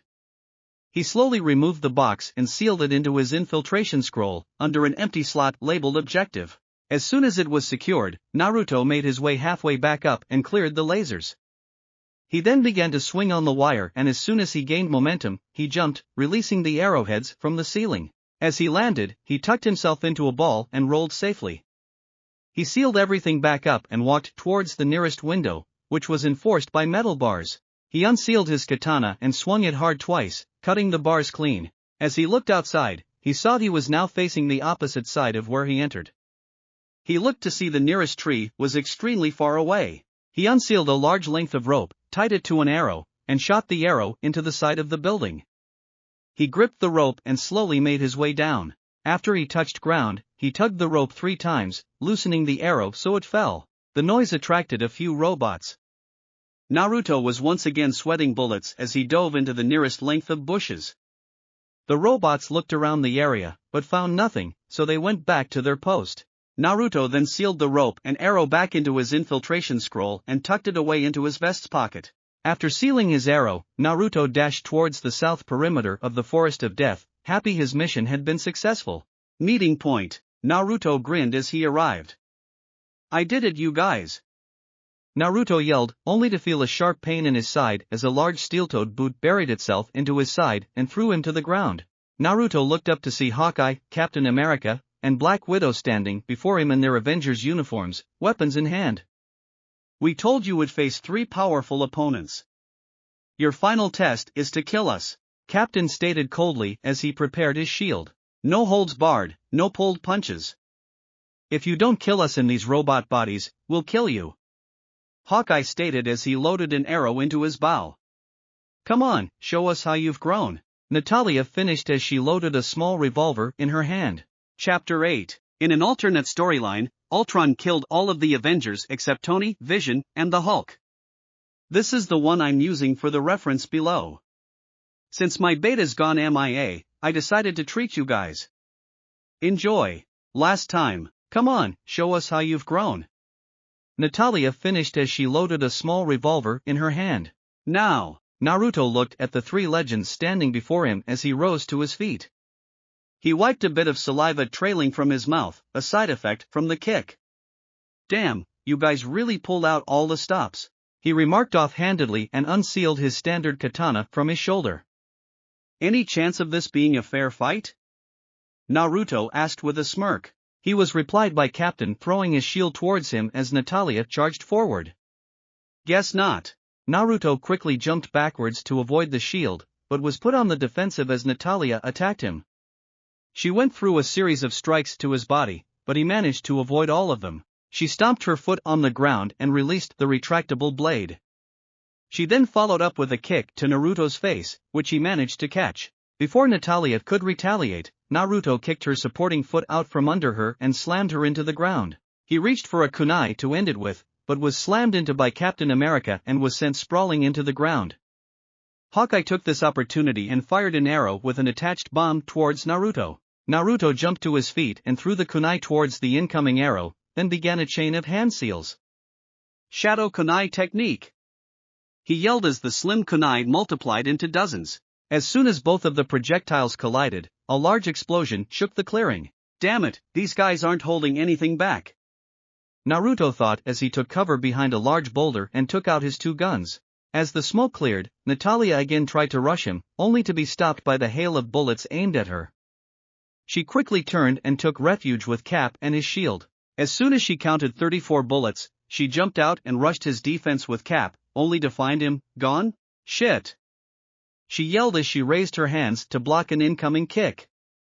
While her arms absorbed most of the impact, she was still sent flying a few feet away as Naruto went toe-to-toe with Cap. Cap began the encounter by throwing a hook towards Naruto's head, only for him to duck under the hook and deliver a brutal kick to Cap's knee. Before Cap could stabilize himself, Naruto grabbed his head and slammed it into his knee. He unsealed his katana and aimed the death strike, only to go on the defense as Hawkeye charged him with a sword of his own. Come on, brat! Hawkeye yelled as he slashed at Naruto, but Naruto just kept backing up slowly and parrying the oncoming blows. As soon as Hawkeye sent a slash to Naruto's neck, Naruto ducked under him and slashed at his leg, cutting it clean off. Hawkeye stumbled and fell, but before Naruto could kill him, Natalia wrapped her legs around Naruto's neck and threw him. As Naruto slowly got up, he looked to see Natalia standing there, ready for the final face-off. He sealed his sword and adjusted his gloves. Come on! Naruto yelled as Natalia ran to him and threw a hook followed by jab, then a straight, and finished it with a kick to Naruto's face. Naruto caught the leg and before she could react, brought it down on his knee. Natalia screamed in pain as her leg shattered. She slowly got up and aimed her weapon at him, only to find him gone. She swiftly scanned the area in hopes of finding him, until she felt a strong grip on her arm. She turned to see a kick aimed to her head and leaned back to dodge it, but was surprised when it stopped a few inches after passing her head. She watched as the kick was brought back and the leg wrapped around her neck. She felt as the other leg swept her feet out from under her, sending them both to the ground. Naruto was holding her in an intricate-looking lock, putting her in a kneeling position with his leg around her neck and her head facing upwards. Without a single hand seal, a shadow clone appeared and performed a downward kick to her face, snapping her neck and ending the robot's life. As Naruto got up, Cap and Hawkeye stared at him. He had just beaten Natalia in her own fighting style. Cap was a bit shell-shocked at seeing his wife die yet again. First at the hands of Ultron, now at the hands of Naruto. He managed to snap out of it in time to see Naruto and Hawkeye fighting with swords. While Hawkeye was a clear weapons master, Naruto had always had a knack for weapons. Naruto grinned as he began channeling wind chakra into the sword and slashed at Hawkeye's, cutting it in half. Hawkeye quickly grabbed his bow and used the sharpened ends to retaliate against Naruto's sword. Looks like you finally took my advice, Naruto remarked offhandedly as he looked at the sharpened edges of Hawkeye's bow. A good teacher learns from his students. Hawkeye returned as he ducked under Naruto's slash. Naruto grinned and charged at Hawkeye, completely running past the downward slash Hawkeye tried to get him with. With one swift backward slash, Naruto buried his sword into Hawkeye's chest. He turned and pulled the sword upwards, opening a good portion of Hawkeye's chest. As the robot fell to the floor lifeless, Naruto's senses went haywire. He did a series of backflips to avoid a series of bullets aimed right at him. As he landed, he looked up to see Cap holding Natalia's gun and his shield. You didn't forget about me, did you? Cap asked angrily, a fire burning in his robotic eyes. Naruto scratched the back of his head and laughed nervously.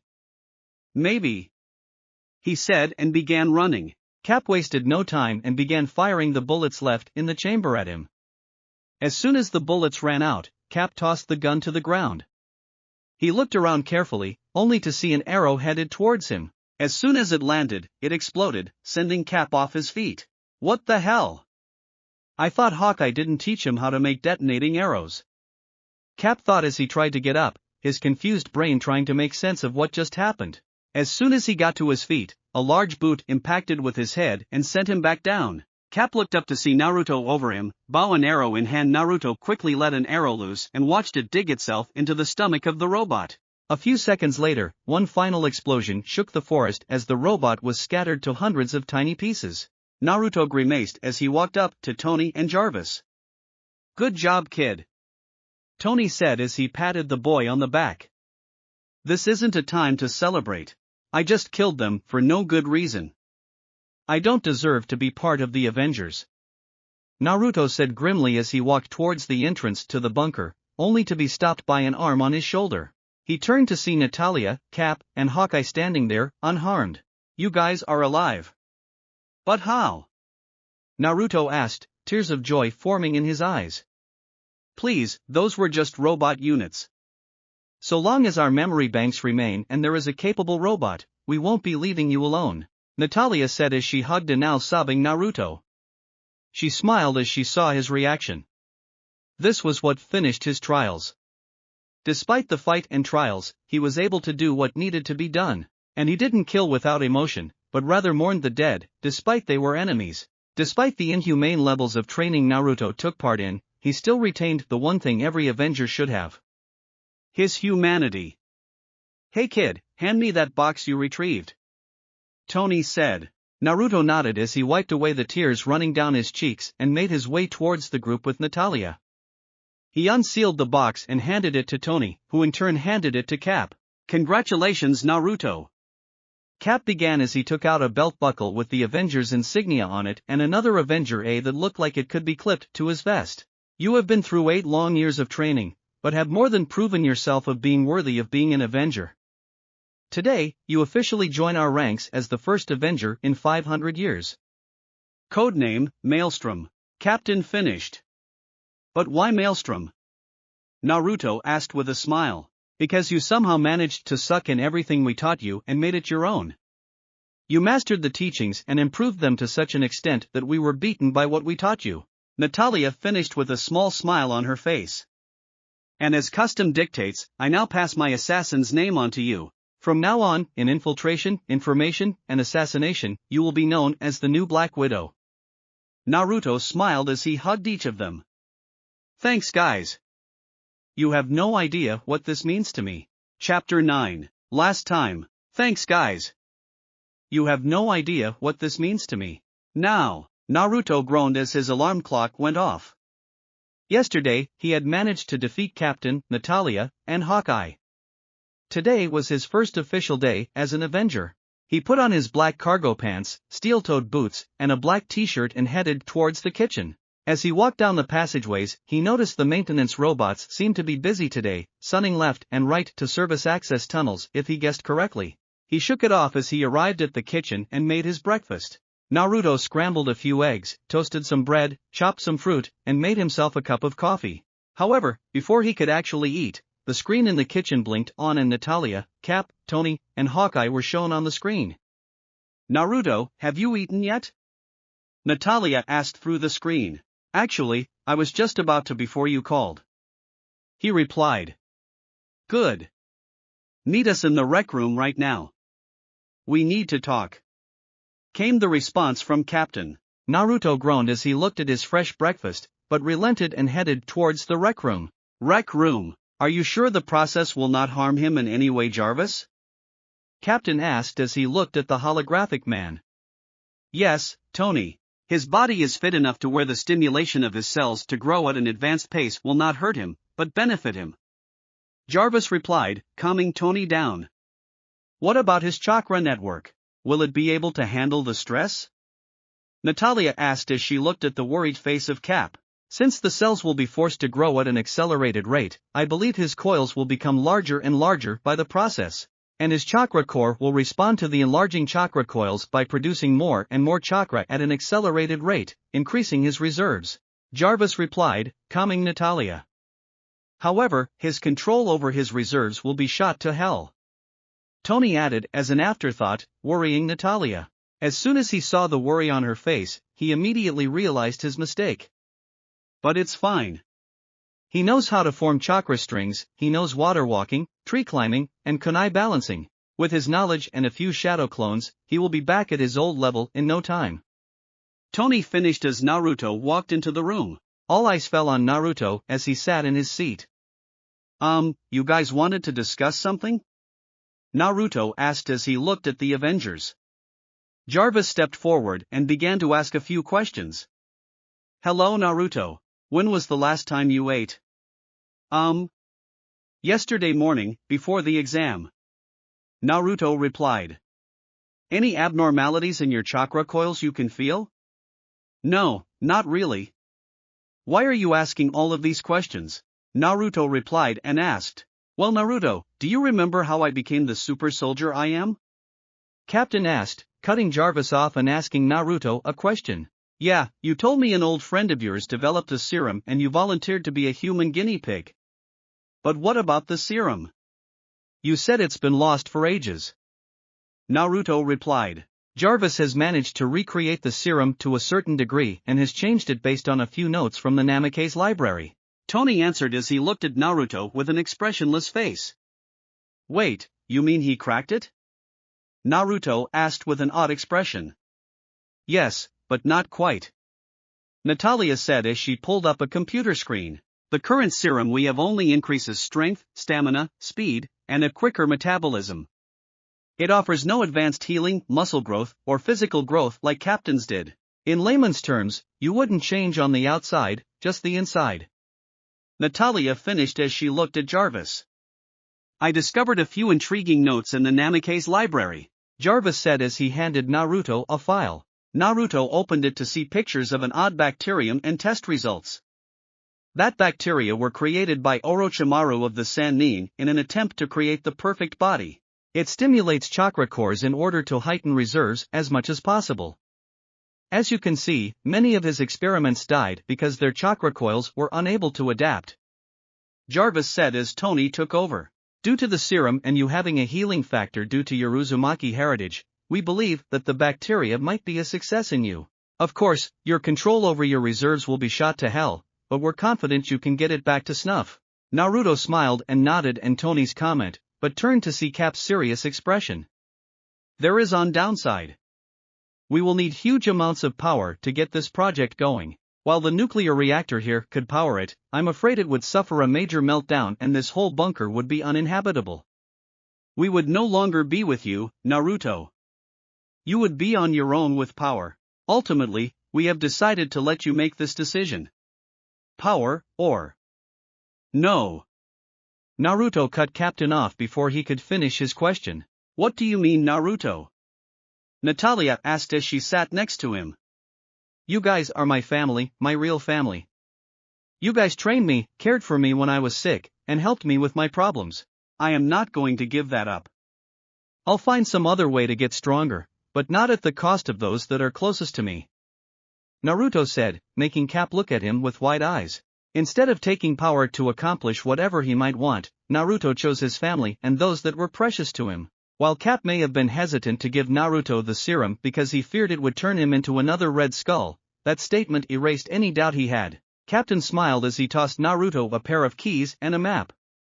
We're doing it, Naruto, he said as he turned away. Those keys are for an abandoned warehouse Jarvis was kind enough to purchase. We moved all of your stuff there. Weapons, uniforms, a laptop, a communicator, and a copy of the entire programming of this bunker. In that map I marked the location of the Natalia's last secret bunker. While the landscape might have changed, it holds all of the technology this bunker does. Captain finished. But what about the radiation? Naruto demanded. This place was made to withstand an H-bomb, it can hold radiation it. Besides, all of the service entrances are already secured and welded shut. The place where the serum will be administered will be an isolated room. After it has been done, you will have to start the self-destruct and seal the gate.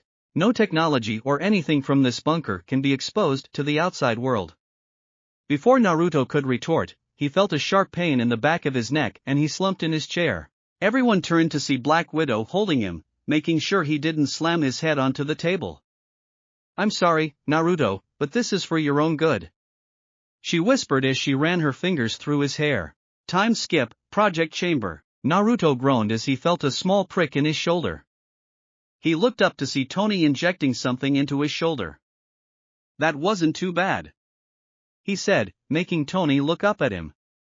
That was just the penicillin, he said, making Naruto gulp. Nervous? Asked Cap. A little. Will I ever see you guys again? He asked as Natalia took out 4 vials and put them into the injecting machines. As various patches of what looked like rows of needles descended into his arms, Natalia spoke. There's a backup of all of the data in this bunker in the warehouse we told you about. All you have to do is upload it into the system and we'll be there, just the way we are now. Naruto groaned as the needles dug themselves into his chest, legs, arms, and stomach. As soon as the injections were administered, the examination table he was on rose into a reclining position. What's going on? Naruto asked. You will be bombarded by a special ray that stimulates muscle development and growth. This will help boost your strength, agility, flexibility, chakra reserves, and coils. Naruto nodded as the chamber closed and the intense light began to bombard him. Tony was at the controls turning a wheel clockwise to control the ray. 60, 65. Tony counted as a loud scream tore through the small chamber. Stop it! Natalia demanded, worried for Naruto's safety. We can't. Either way, this place is going to blow, Tony replied as he kept turning the wheel. 80, 85, 90. Captain America stared worriedly at the chamber where Naruto was in. He remembered the intense pain, but knew that ultimately it would help him. 100. Tony said, the large room growing deathly quiet. No more screams for Naruto, no. Nothing. Is he all right? Get him out, Natalia demanded, only for the machines to suddenly blow and sparks of electricity to fill the room. A large alarm blared and a loud computer voice began announcing the meltdown of the nuclear reactor. As Naruto stepped out, he tried to stand on his own, but couldn't. He was caught by Hawkeye. Captain looked at Naruto and stared in awe. His body had been stripped of excess body fat and his already existing muscles had been sharpened to the point where it seemed like a sculptor had taken a chisel at him and hacked away. His face was much sharper, the baby fat from his cheeks long since gone. Overall, the changes made to his physical appearance were minimal, but significant. Naruto took his black t-shirt from Natalia, but before he could respond, was ushered out the only remaining exit. Naruto, the meltdown has begun, Tony said as he looked at the keypad in front of him. Type in your codename and the self-destruct sequence will begin. Naruto hesitated at first, but was reassured when Cap placed his hand over his shoulder. Things can't last forever. Now go. Naruto nodded, typed his name in, and ran towards the exit hatch. As he got outside, he noticed he was right at the exit of the Forest of Death. He then sealed the hatch and walked away. A small thump was heard, and Naruto knew that was the end of the Avengers bunker. He dug into his pockets and found the keys and map. 3325 Bushido Avenue, huh? Naruto asked as he put on a henge and headed towards town. Time skip Bushido Avenue. Naruto groaned as he finally got to Bushido Avenue. He had been wandering the village for most of the day and had found a small place that sold maps. He bought one of the entire elemental continent and was shocked at how big it was. He was shaken from his thoughts as he arrived at a rundown warehouse. He silently unlocked the door and let himself in, and was amazed by the interior. It was by no means the bunker, but it was clean, had his equipment, his laptop, his clothing, and his bed. On the desk where his laptop sat was a small picture frame. He picked it up and smiled. It was a picture of last night. He, Jarvis, Tony, Hawkeye, Natalia, and Cap were huddled together with Naruto's face buried into a slice of cake. He smiled, then looked at the map Cap had given him and compared it to the one of the elemental nations. But the map he had been given seemed different. More spread out. Currently, the world's land was just one big chunk. But how? Naruto wondered as he took out a piece of paper and turned on the laptop. He had a lot of research to do. Chapter 10. Last time, but how? Naruto wondered as he took out a piece of paper and turned on the laptop. He had a lot of research to do. Now, time skip, 1 month, that won't work either. Naruto muttered under his breath. It had been a month since the Super Soldier Formula episode and the subsequent meltdown of the bunker. Naruto had been trying to figure out where Natalia's bunker was, but his efforts had been less than fruitful. He had made various theories of where it might be, but the maps were always off, pointing to the bunker being in the middle of nowhere or in the bottom of the ocean. No map he theorized ever managed to fit the current, elemental nations. Naruto groaned as he looked at the map sketch before him. It was impossible to figure out. At first, Naruto theorized that the elemental nations had been a result of the various continents, i.e. America, Est America, Asia, Europe, etc., reuniting and making another Pangaea. That idea was quickly discarded after Naruto created a map of Pangaea and realized that the specifications were off and there were entirely too many bodies of water. Since that day, his efforts got more elaborate, but to no avail. It was as if one minor detail was eluding him, but he couldn't quite put his finger on it.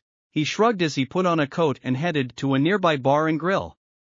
This puzzle, while interesting, was going to be the death of him. Same time, Chun-Li's bar. Tazuna was having a very shitty day. To start things off, he learned when he arrived at the village that he only had enough money for a C-rank mission.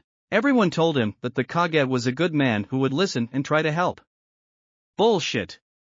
All Tazuna got was the standard "I'm sorry, but you can't afford that mission." After an hour of trying to barter with the man, Tazuna gave up. He offered to pay the full mission price when Wave was back on its feet, but that didn't work. Tazuna even went as far as to offer an exclusive trading contract with Wave, but the man just wasn't listening. All he was interested in was gold.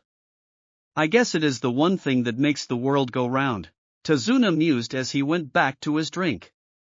He never noticed the young blonde man order a meal and sit beside him. "What's got you down in the dumps, old man?" Naruto asked the drunk sitting next to him. Tarzana looked at him and spoke life, Gaki. "Life's got me down." "Come on, it can't be that bad," Naruto said as a cute red-headed waitress handed his order to him. "Not that bad? I was supposed to hire a ninja team to protect me so I can help finish a project that would benefit my home. But can I?" "No, all because of that money-grubbing Kage," Tazuna said as he stopped to drink his drink. "Well, why not barter with him? I'm sure if you offered him payment at a future date or something." Naruto began, but was cut off by Tazuna. "Kid, the only way that's going to happen is if he starts looking at things upside down." A flash of recognition ripped through Naruto when he heard those words. Upside down. "That's it," Naruto happily exclaimed as he jumped from his seat. He pulled out a wallet and left enough to cover the meal plus a tip. "When are you leaving, old man?" Naruto asked. "Tomorrow." "Why?" Tazuna asked warily. "Because you just found yourself a bodyguard," Naruto said as he left the bar in a hurry. "Warehouse," Naruto groaned as he looked through all of the map sketches he made. Specifically, he was looking for the first one he made of Pangaea. If his hunch was correct, then... Aha! Naruto said as he found the sketch. He flipped it and drew it reflected. If my theory is correct, then the continental drift tore apart the original Pangaea and replaced it with a mirror image on the other side of the world, Naruto said to himself as he finished the tracing. Now, Naruto began as he overlapped his sketch with the original map. It fits! Naruto yelled triumphantly as he tried to figure out the location of Natalia's bunker. Now if I'm right, then it should be here, Naruto said as he pointed right at the village hidden in the clouds, Kumogakure no Sato. Fuck!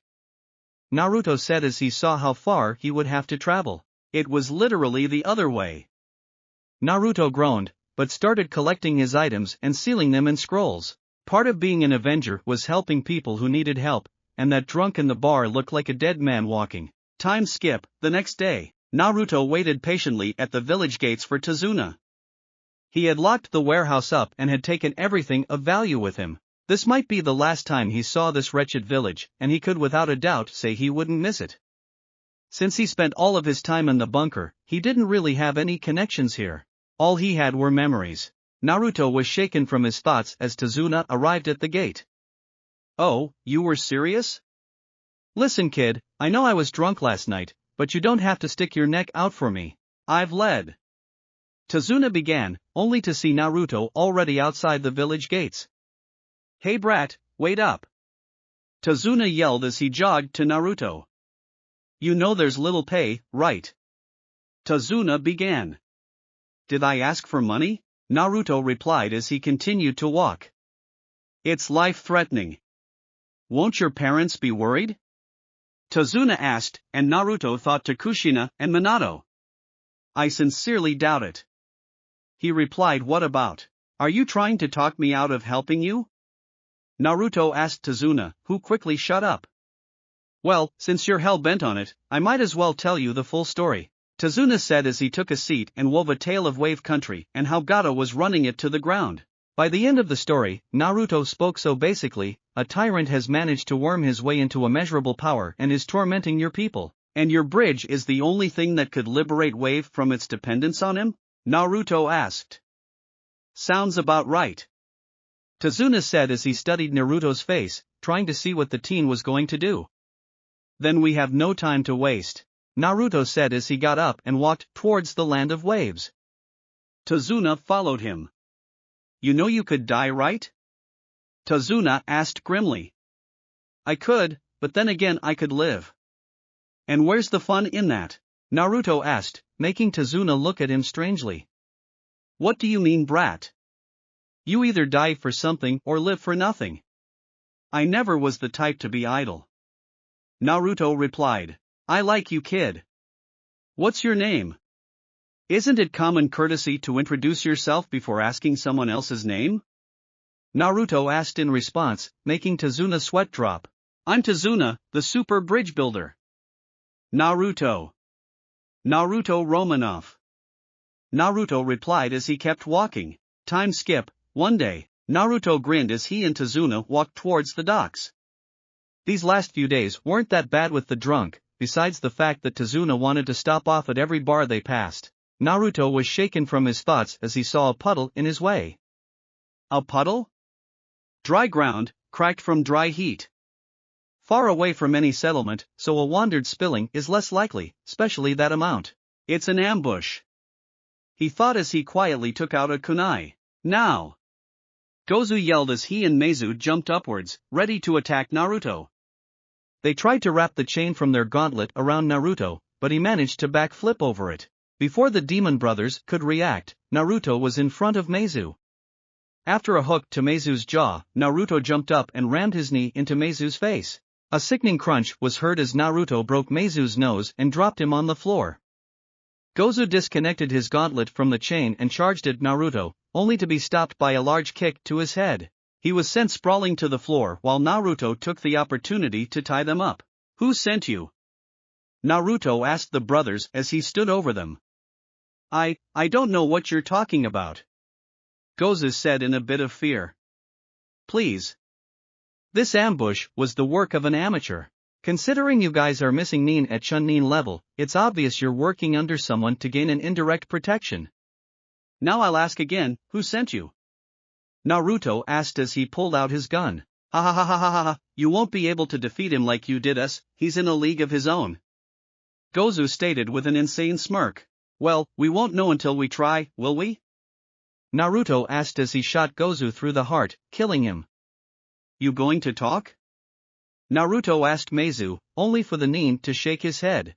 Sorry, but the death you're offering is merciful compared to what he would do. Meizu said. Naruto nodded and shot him through the head. Using a low-level fire jutsu, Naruto burned the bodies and went back to join Tazuna. Did you kill them? Tazuna asked with some fear in his voice. I didn't have a choice. Not only were they non-compliant, but they were also a loose end. If I had let them go, they would have continued to live their lives of crime. If I had left them there, a ninja would have just cut off their heads and turned them in for their bounty. Considering their options, killing them was the merciful thing. Naruto said grimly. Thanks, kid. I would have been dead by now if it wasn't for you. Tazuna stated. Don't mention it. Are we anywhere close to the land of waves? Naruto asked. Yeah, just a boat ride away. Naruto nodded as he followed Tazuna towards the dock and their boat. He unsealed his bow and got ready. Whoever the next player would be, they would be bigger game. Time skip, one boat ride. Naruto walked carefully behind Tazuna as they walked towards Tazuna's town. It had been an uneventful boat ride across the ocean, but he was sure things would pick up now. Naruto unsealed a regular arrow and shot it into the bushes, then walked towards them. When he arrived, he saw a large white rabbit with the arrow through its side. As he retrieved his arrow, he noticed something was off about the rabbit. White fur, but it's summer. It should be a brown fur. Claws have no dirt on them and the rabbit itself is tick-free, so a pet. Naruto's eyes widened as he turned to Tazuna. Get down! He yelled as he tackled the old man to the ground. As soon as they hit the floor, a large blade flew over them and buried itself into a tree a few feet away from them. As Naruto and the old man slowly got up, a sinister voice spoke. Looks like the demon brothers failed after all. Pathetic. Naruto looked around to see if he could spot anyone, but found nothing except a thick mist settling in. So, the demon brothers were working under someone. Who are you? Naruto demanded. The mist slowly cleared to show a tall and noticeably muscular man with bandages wrapped around his mouth and a slashed kiri headband retrieving the giant blade from the tree. My name is Zabuza Momoichi, formerly of the Seven Swordsmen of the Mist. And your executioner. Zabuza finished his introduction as he hefted the large blade over his shoulder. A/N. Okay, Naruto's skill level. Taijutsu, Umbu Commander / Natalia's level. Genjutsu, Chunin. Ninjutsu, High Chunin with mastered affinity for wind and lightning affinity with no prior training. Stealth and infiltration, Umbu Commander. Chakra, due to super soldier experiment, chakra levels to rival the two tails. Control, Low Chunin. Speed, Jounin. Kenjutsu, Jounin. Weapons and accuracy, Umbu Commander. Fuinjutsu, High Chunin Low Jounin. Strength, stamina, resistance, flexibility, High Umbu Commander. Healing, Uzumaki healing factor and advanced metabolism from super soldier experiment. Default outfit, unless stated otherwise, black cargo pants, steel-toed boots, black t-shirt, Kevlar vest, black beret with no insignia, Avengers insignia on top right of his vest, fingerless gloves. Default arsenal, special kunai, special shuriken, standard katana, collapsible bow with sharpened edges, explosive arrows, regular arrows, ninja string, rope, infiltration kit, torture kit, and 3 handguns. Oh, and a reader pointed this out, a black widow is a spider who eats its mate. I know that, but it's only for his assassin record, if you will. He won't actually be called that, his codename is Maelstrom. The title is something passed from master to student, and only used during records. Chapter 11. Important announcement from Beta. Hello, Lucky Shadow Wolf here again, and I'm here to tell. Wait. What was that on camera 9? Initiate Omega Red Protocol. This is not a drill, I repeat, this isn't a drill. Engage Omega Red Protocol now. I'm sorry folks, but this little talk will have to wait till after I have dealt with the evil dancing taco. Ciao for now. Transmission over. Last time, Zabuza finished his introduction as he hefted the large blade over his shoulder. Now, Naruto looked ahead at Zabuza and drew an arrow. Don't get overconfident. Underestimating an opponent is the biggest mistake you could make in battle. Zabuza looked at the kid in front of him before he went through a series of hand seals. Hidden Mist Jutsu. Zabuza yelled and a large amount of mist moved into the clearing. Shit. Naruto muttered under his breath and made 4 shadow clones. You guys stick with Tazuna. I'll take care of Zabuza. The clones nodded and formed a protective formation around Tazuna. Naruto extended his bow and prepared an arrow. 7 points. Lungs, heart, kidney. Naruto struggled to hear the rest as the voice kept bouncing around the clearing. A sudden slash appeared on his arm, but not deep enough to disable him.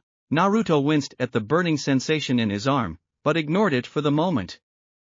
He had bigger fish to fry. Naruto closed his eyes and focused as much as he could on the environment around him. Remember, everything makes a sound. No matter how diminutive it is, it's there. He smirked at the memory from his tracking lessons with Hawkeye. Okay, he's got a huge blade and it's spilled blood. Naruto thought as he channeled a small amount of chakra to his nose and started sniffing the air. There's too much salt in the atmosphere to be able to pinpoint it using that method. Naruto grimaced as another slash appeared over his shoulder. Damn it! But wait. Naruto thought as he focused chakra in his ears. He heard the low sound of footsteps moving all around him. That's too many to be just him. Multiple opponents? No, different scents would have made a different aroma. Clones? Naruto mused, but was shaken by a low sound of a blade slicing through the air. That's it, the blade is too big to move undetected. It always makes a sound, but due to his reputation and the thrill of battle, an opponent never has the time to slow down and listen, Naruto surmised as he rolled out of the way of the incoming blade. You're a good brat, but let me ask you something. Who shall I strike first? Who? Get down, Naruto yelled at the formation as he let loose an arrow. Over the clones in Tazuna was Zabuza with his blade mid-slash when Naruto's arrow went through his head. Naruto watched as the Zabuza standing over the clones turned into pure water. So, I was right, he was using clones. Naruto thought as he made a few hand seals. Wind release, spinning wind. Naruto yelled as he coated his hands with wind chakra and began spinning, forming a mini tornado that cleared away a lot of the mist. As Naruto stepped out of the tornado, he became slightly disoriented. Zabuza saw this as a chance to attack and charged head-on, intent on killing the blonde when an arrow buried itself into his chest. Before he could react, the arrow then critical and blew up inside of his chest. Instead of the regular splatter of blood and bones, only water flew. Shit, another clone, Naruto thought as he made 2 more shadow clones and had them run to the forest. A distraction, thought Zabuza as he watched the young blonde. He shrugged and charged at Naruto ready to end his life, only to duck under a clone holding a standard katana. Finally, my kind of battle, Zabuza said with an insane glee as he hefted his butcher's sword and ran at the clone. Naruto ducked under a slash from the giant blade and tried to slash upwards towards Zabuza's neck, only for the nin to jump back and begin a chain of hand seals. Water release, water dragon bullet technique. Naruto watched as a giant dragon made of water rose out of the nearby lake and only had one thought. Fuck! He barely had time to jump backwards as the dragon began charging towards him. Zabuza watched as the young brat tried to avoid his water dragon by jumping onto the lake and water walking on its surface. Big mistake. Zabuza thought as he shunshined behind Naruto. Shit, this water feels weird, thick, like it's laced with chakra. Shit. Naruto thought as he made a few hand seals. After a poof, Naruto still stood there, but was wearing a huge grin on his face. What did he do? Zabuza wondered as he finished his chain of hand seals and put his hand on Naruto's shoulder. Water prison technique. Naruto watched as the overly thick water rose and began forming a circular prison around him, not even leaving any space for him to breathe. First mistake, you ran into your enemy's element, Zabuza stated with a satisfied smirk as he looked at Naruto in the bubble. Naruto smirked as he began focusing chakra into his stomach. A few seconds later, a large explosion shook the clearing, completely dispelling the water prison and knocking Zabuza roughly into a tree. First mistake, you underestimated your opponent, Naruto said as he jumped out from behind the forest line. But, how? Zabuza asked as he used his sword to stand up. Simple exploding clone, Naruto replied as he unsealed his blade from his shoulder and resealed his bow. Naruto ran at the down Zabuza with his blade poised to slash the throat, only for 3 Sunban to pierce Zabuza's throat. Naruto studied the Sunban and went to take Zabuza's pulse, only to find that he was dead. Naruto looked around to see what had just happened, but found the clearing to be empty. Before he could even voice a question, a ninja wearing a hunter nin mask came down and grabbed Zabuza's body. Thank you for your assistance. I have been searching for him for a very long time, the hunter nin said and shunshined away, leaving Naruto and Tazuna alone in the clearing. What just happened? Tazuna asked Naruto as the blonde tried to hold his still bleeding arm. Hunter nin. They hunt down missing ninja from their respective villages in an effort to prevent village secrets from being made public. Is your house near here, old man? Naruto replied and asked at the same time. Yeah, just up ahead. Think you'll be able to make it? Tazuna asked his blonde guard.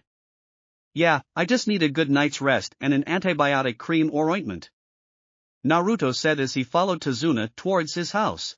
Tazuna's house. Naruto groaned as he and Tazuna arrived at his house. The walk hadn't been bad, the problem was that his wound burned whenever exposed to the salty air of the land of waves. Tazuna knocked on the door and was greeted by his daughter, Tsunami. Father, I'm so glad you're safe, Tsunami said as she hugged Tazuna. Civilian, average woman. Mother, if her countenance is correct. Makes does with what she has is made clear by her plain, but well cared for clothes. Naruto thought as he looked at the woman before him. Well, it's all thanks to my super awesome guard, Naruto. Tazuna happily exclaimed, putting Naruto in the spotlight. Thank you for taking care of my father, Naruto-kun. Tsunami said as she bowed slightly. Hey, it's no problem, right? I'm just doing what anyone else would have done. He said as he scratched the back of his head. You both must be starving, please come in while I make something to eat, Tsunami said in a happy tone. As Naruto walked into the home, he was greeted by the sight of an irritated kid wearing a bucket hat and simple overalls. The kid stormed off upstairs after seeing Naruto walk in. I am sorry about Inari-chan. He's a good boy, he just hasn't been the same ever since the incident. Tsunami started. Naruto took a seat at the dinner table as Tsunami brought him a cup of tea. What happened? Naruto asked as he took a sip of tea. Well, everything was fine in the land of waves until Gato came along. He bought out most of the ports for shipping and trading. After that, he began raising taxes and charging people outrageous prices, strengthening his grip on our country. By the time he became the tyrant he is, our country was completely dependent on his trading monopoly. He's been draining the land dry ever since. Tsunami finished. This bridge I'm building is the only hope this country has of being liberated from its dependence on Gato. Tazuna finished. So, this bridge is the only way you can be liberated from Gato? Naruto reiterated and Tazuna nodded. What can you tell me about Gato? Naruto asked as he finished the last bit of tea he had in his cup. Not much is known of him. He spends most of his time holed up in his giant mansion. He's a bit paranoid if his security force and lackeys are anything to go by. Tazuna started. He's extremely greedy. He sends out his thugs every week to collect a cost of living tax from every citizen. Anyone who can't afford to pay it has to answer to him in person. Naruto nodded as he began formulating a plan in his head. This mansion he lives in, are there any public records with the floor plans for the place? Naruto asked. Yeah, I'm the one who built the place, Tazuna said. Okay, I can help, I believe. I will need the blueprints for his mansion and any easy entrance or underground tunnels you can find. Naruto said. Tazuna wondered what the kid was planning, but nodded anyway. I can get them in a few days. Tazuna said. Good. Now, is there a room I can sleep in for the evening? I'm sure that these next few days are going to be tough. Tsunami nodded and led him to a room upstairs. As soon as Naruto's head hit the pillow, he drifted off to sleep. With Zabuza. Zabuza groaned as he looked at his adoptive son treat his injuries. That blonde brat had been good, he had to give that much to him. Zabuza-sama, you really need to be more careful. You got too cocky and underestimated your opponent, and look where that got you. Zabuza grumbled about smart-ass kids, but nodded. How long till I'm up and running? With any luck and a lot of herbs, a few days, but you should take a full week to recover. Haku answered his master. Yeah, sure.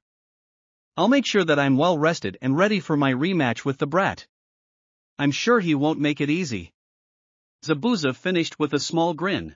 Haku smiled at his father's behavior, but it was cut off as Gato, their employer, arrived. The next day, Naruto groaned as he slowly got out of bed. If there was one enemy that could easily defeat him, it was those 5 minutes after he woke up. He headed to the bathroom, took a shower, and got dressed. As he adjusted his black beret and headed downstairs, he was greeted by the sight of Tazuna and Tsunami at the breakfast table finishing up their morning routine. You know, for a guard, you wake up extremely late. Tazuna said to Naruto as Naruto sat to his breakfast. For a drunk, you sure can hide a hangover well.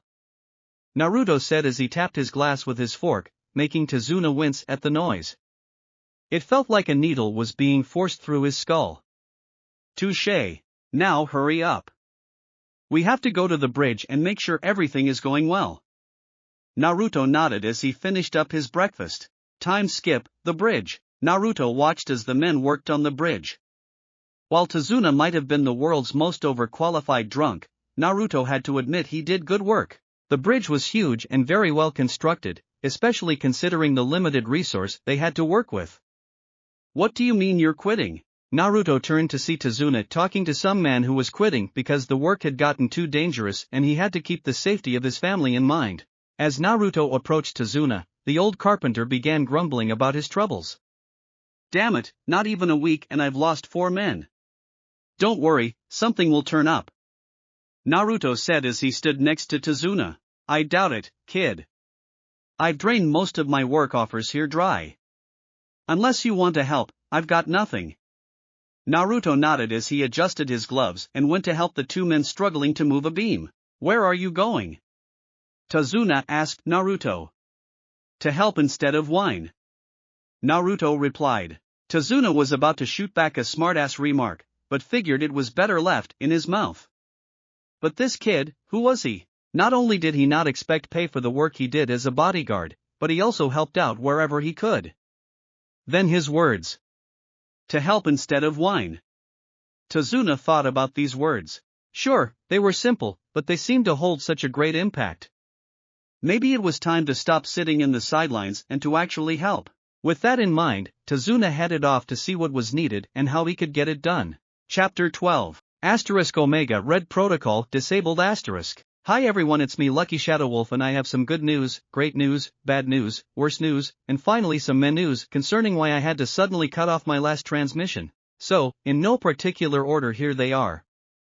The bad news is that 86% of my minions were killed during the Omega Red Alert. The meh news is that 54% of my total minions before the Omega Red Alert were apparently complete idiots and all of them ended up dead. Cough, they stupidly killed themselves, cough, so no real loss. The good news is that my contractor just called and informed me that my new secret base built to my specifications, meaning I won't have to rebuild this one. The great news is that Love 2 Read 69 is still allowing me to beta his stories and they're still awesome. And finally, the worst news is that the evil Taco has somehow managed to escape. So Naruto by *end emergency transmission *. Last time, Tazuna headed off to see what was needed and how he could get it done. Now, Naruto grinned as he looked at the blueprints for Gato's mansion. It had been 2 days since he arrived in Wave and he could without a doubt say that things were getting better. He had begun to help out at the bridge and, with the help of a few shadow clones, had been able to make up for the workers that had been intimidated into quitting. Since then, even the old drunk quit drinking so much and actually got his hands dirty at the bridge. Naruto smiled as he got back to work, looking over the mansion floor plans. Tazuna, isn't there a drainage system or something for this place? Naruto asked the drunk sitting across from him. Yeah, there's a system of underground catacombs to help with the excess water. Since it's located in the middle of the forest, there had to be some way of relieving the excess rain and water so the mansion didn't end up being in the middle of a swamp. Tazuna finished. Is there an access tunnel or something? Naruto asked. Tazuna nodded and highlighted a hatch near the rear of the mansion. This place looks really big. Naruto mused as he looked at the blueprints. Which are the main support beams? Naruto asked Tazuna. They're spread out throughout the entire mansion. Tazuna said as he laid a transparency over the blueprints that highlighted a few dozen support beams. Naruto nodded as he looked at the blueprints. I think I might have what I need. Naruto said as he rolled up the blueprints. Tazuna had a look of worry on his face, which Naruto thankfully noticed. What's wrong, Tazuna? Well, there are a lot of guards and patrols guarding the entrance. Not only that, but there's an intricate lock on the entrance. Tazuna finished. Naruto nodded. It'll be alright, don't worry. Naruto finished with a smile. Why? Naruto turned to see Inari there, bucket hat covering his eyes. Why what? Naruto asked. Why are you trying so hard to fight against Gato? No one can defeat him. He's got money, power, thoughts, and influence. Can't you tell that next to him, you're nothing? Inari yelled. Naruto smirked and looked at Inari. Why the hell are you laughing? You haven't had to deal with a hard day or to live in poverty. You probably already have everything back in your comfortable village. A family who loves you, a nice home, food. Inari yelled at Naruto. I'm laughing because you're amusing. Your grandfather is trying with all of his might to oppose Gato, but you throw in the towel before the first bell is rung. Naruto said as he approached Inari. You think I have it all in Konoha? I was disowned by my parents at an early age because my brother had more potential than I did. Naruto began. I had lost it all, and was ready to give up, but I didn't. You want to know why? Because I found people who cared for me. Naruto said as he remembered the faces of Cap, Tony, Natalia, Jarvis, and Hawkeye. Despite my disability, they trained me. They taught me ways to take down people 7 times stronger than me. By this time, Inari was sitting down crying. They made me what I am today. And in a last selfless act, they helped me improve myself by improving my body. Naruto said. They gave their lives for me, and their home. All so I could have a chance. So, I'm sorry if I don't give up until I'm 6 feet under, but that's what I was taught.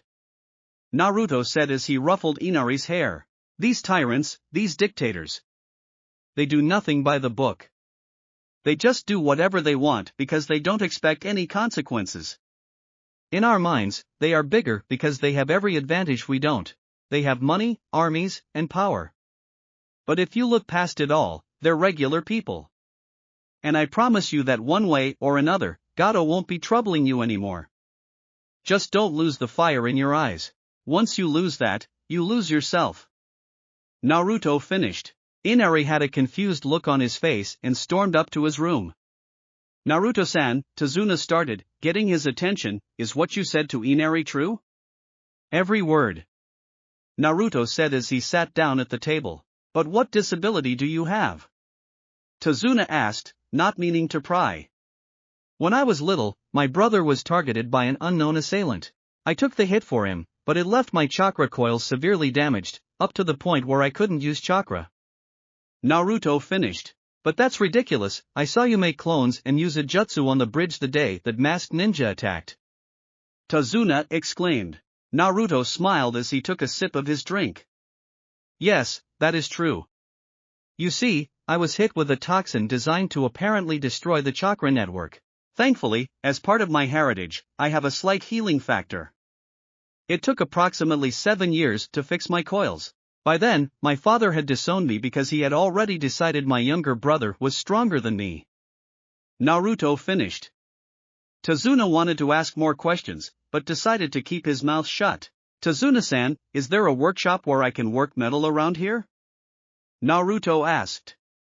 Why, what do you need to make, Naruto-san? Tazuna asked. Some party favors for our friends. Naruto replied with a smirk. Tazuna shrugged and led him to the smithy on the outer edge of the town. The smithy. Naruto smiled as he walked into the smithy. It had everything he would need to get ready for the next day's battle. He went to light the coal and get everything ready. Time skip, 2 a.m. The next day, Naruto groaned as he stepped out of the smithy. It had been a grueling 8 hours, but he had finally managed to finish his little project, but he was completely exhausted and overheated. He laid on the soft grass as the cool breeze washed over him. Within minutes, he fell asleep. The next day, Haku was walking through the outskirts of the town looking for some herbs that would help speed his master's recovery up, but he had been having little luck. He was wearing a pink sleeveless kimono and a simple obi tied around his waist. As he continued searching, he came across the sleeping form of one Naruto Romanov. As soon as he saw him, he recognized him. That's the brat who managed to take down Zabuza-sama. Haku thought as he approached the sleeping Naruto. It would be so easy to. Haku began, but trailed off and instead of reaching for Naruto's neck, reached for his shoulder. Naruto groaned as he slowly opened his eyes. Ugh! What happened? Did I fall asleep out here? Naruto asked himself as he slowly came to, and noticed a stunningly beautiful girl with raven hair and chocolate brown eyes standing over him. You should wake up, you're going to catch a cold out here, Naruto heard the girl say to him. He sat up and rubbed the back of his head. Nah, thank you miss, but I'll be fine. It will take more than a cold to take me down. My name is Naruto Romanov, Naruto said as he extended his hand towards the young girl. I'm Haku. Why were you sleeping out here, Naruto-san? Haku asked as he continued to search for his herbs. Oh, I was just finishing a few preparations, Naruto said as he looked over Haku's shoulder. Nah, what are you doing, Haku-san? I'm picking a few herbs to help a friend of mine's get better. What about you, Naruto-san? Why are you out here making preparations? Haku asked Naruto. I'm getting ready for an assignment. Naruto replied. Assignment, are you a shinobi? Haku asked. No, I'm not a shinobi. I'm just helping out a few of the people in the town. Naruto replied. Wow, you must be really strong then. Haku commented. I guess I am. Naruto replied sheepishly. What do you fight for? Haku asked. What do you mean? Naruto asked Haku, confused at her question. What do you fight for? Everybody fights for something. Haku replied. Well, I fight for the people who have been wronged and have no way of helping themselves. Naruto replied. That's good. I believe you are the strongest when you fight for the sake of someone else, not your own. Haku said as he finished picking herbs. Well, Naruto-san. I am afraid I must get back to my sick friend. Thank you for listening to me. Haku said as he left. No problem, Haku-san. It was great to meet you.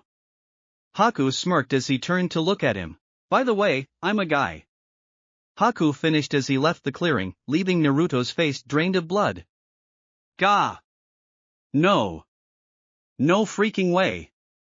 Naruto thought as he watched the male leave. He got up, loosened his joints, and headed back into the smithy. He still had to collect his items and head back to meet up Tazuna for guard detail. The bridge. Tazuna looked a bit paranoid as Naruto walked over to him. Naruto tapped his shoulder, only for Tazuna to jump like a frightened cat. Tazuna-san, are you okay? Naruto asked him. Yeah, just peachy. Where were you? Tazuna replied and asked. At the smithy finishing up. I kind of fell asleep last night outside of the smithy. Naruto replied as he made 5 shadow clones to go help with the bridge. Well, did you finish what you needed to get done? Tazuna asked as he hefted a bag of concrete. Yeah, I got everything done. Tonight is going to be a very dangerous night for everyone, though. Naruto replied as he grabbed a bag of cement and followed after Tazuna. I'll tell you and the whole family later tonight. Naruto said. Tazuna hesitantly nodded but knew he didn't have much of a choice. Time skip, the same night. Tazuna stared at Naruto as he put on his Kevlar vest. You do realize what you are planning is crazy, right? Tazuna said. Naruto nodded as he adjusted his fingerless gloves and his face mask. Yeah, I know, but this is a quick and efficient way to solve the problem. Tazuna hesitantly nodded, aging with Naruto's point. Anyway, I'll be leaving 5 shadow clones with you and the family in case shit hits the fan. Hole yourselves up and no matter who knocks, do not answer. My clones will give you the all clear when everything is okay. Tazuna nodded. Forest near Gato's house. Naruto slowly made his way over the trees around Gato's house. Overall, the midget had been extremely careful.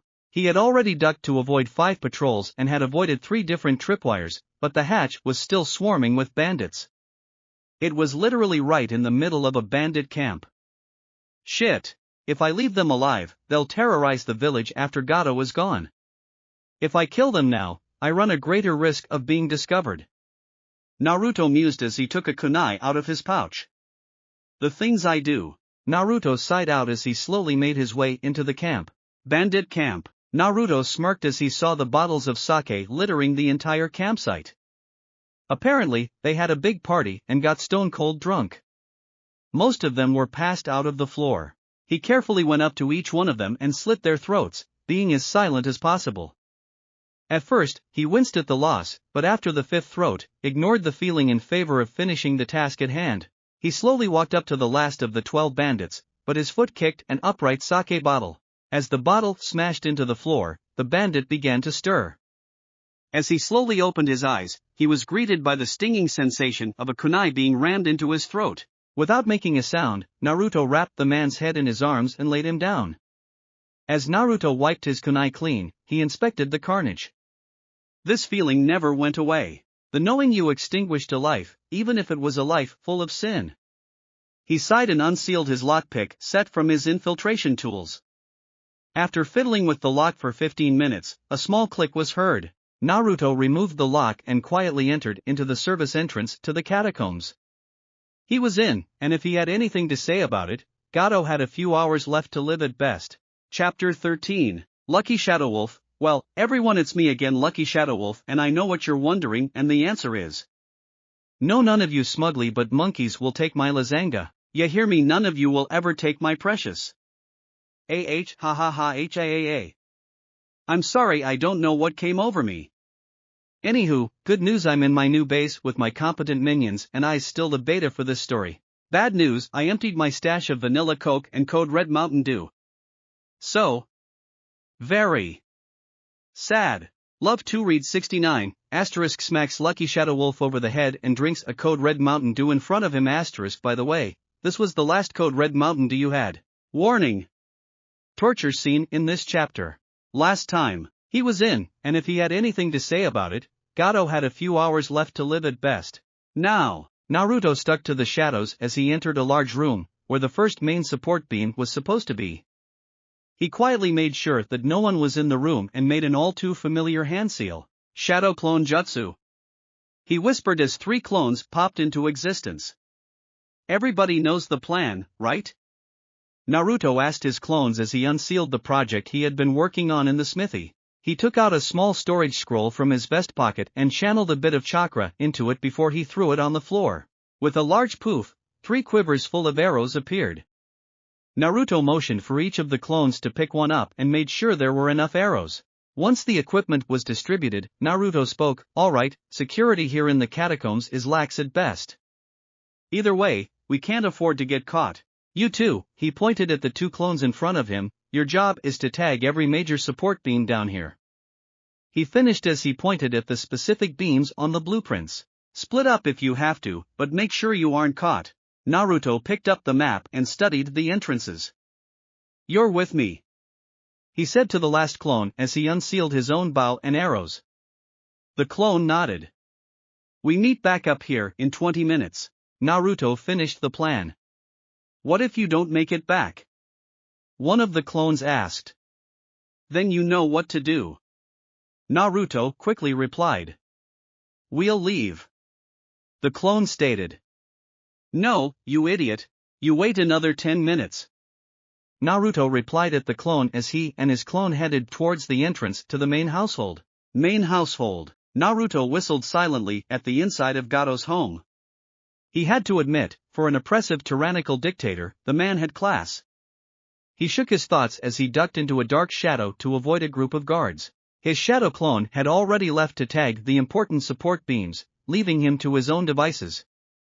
Damn it! Where the hell is Izuno? One of the men on the patrol teams asked the rest of the team. I don't know. Probably got lost. Another man of the team replied.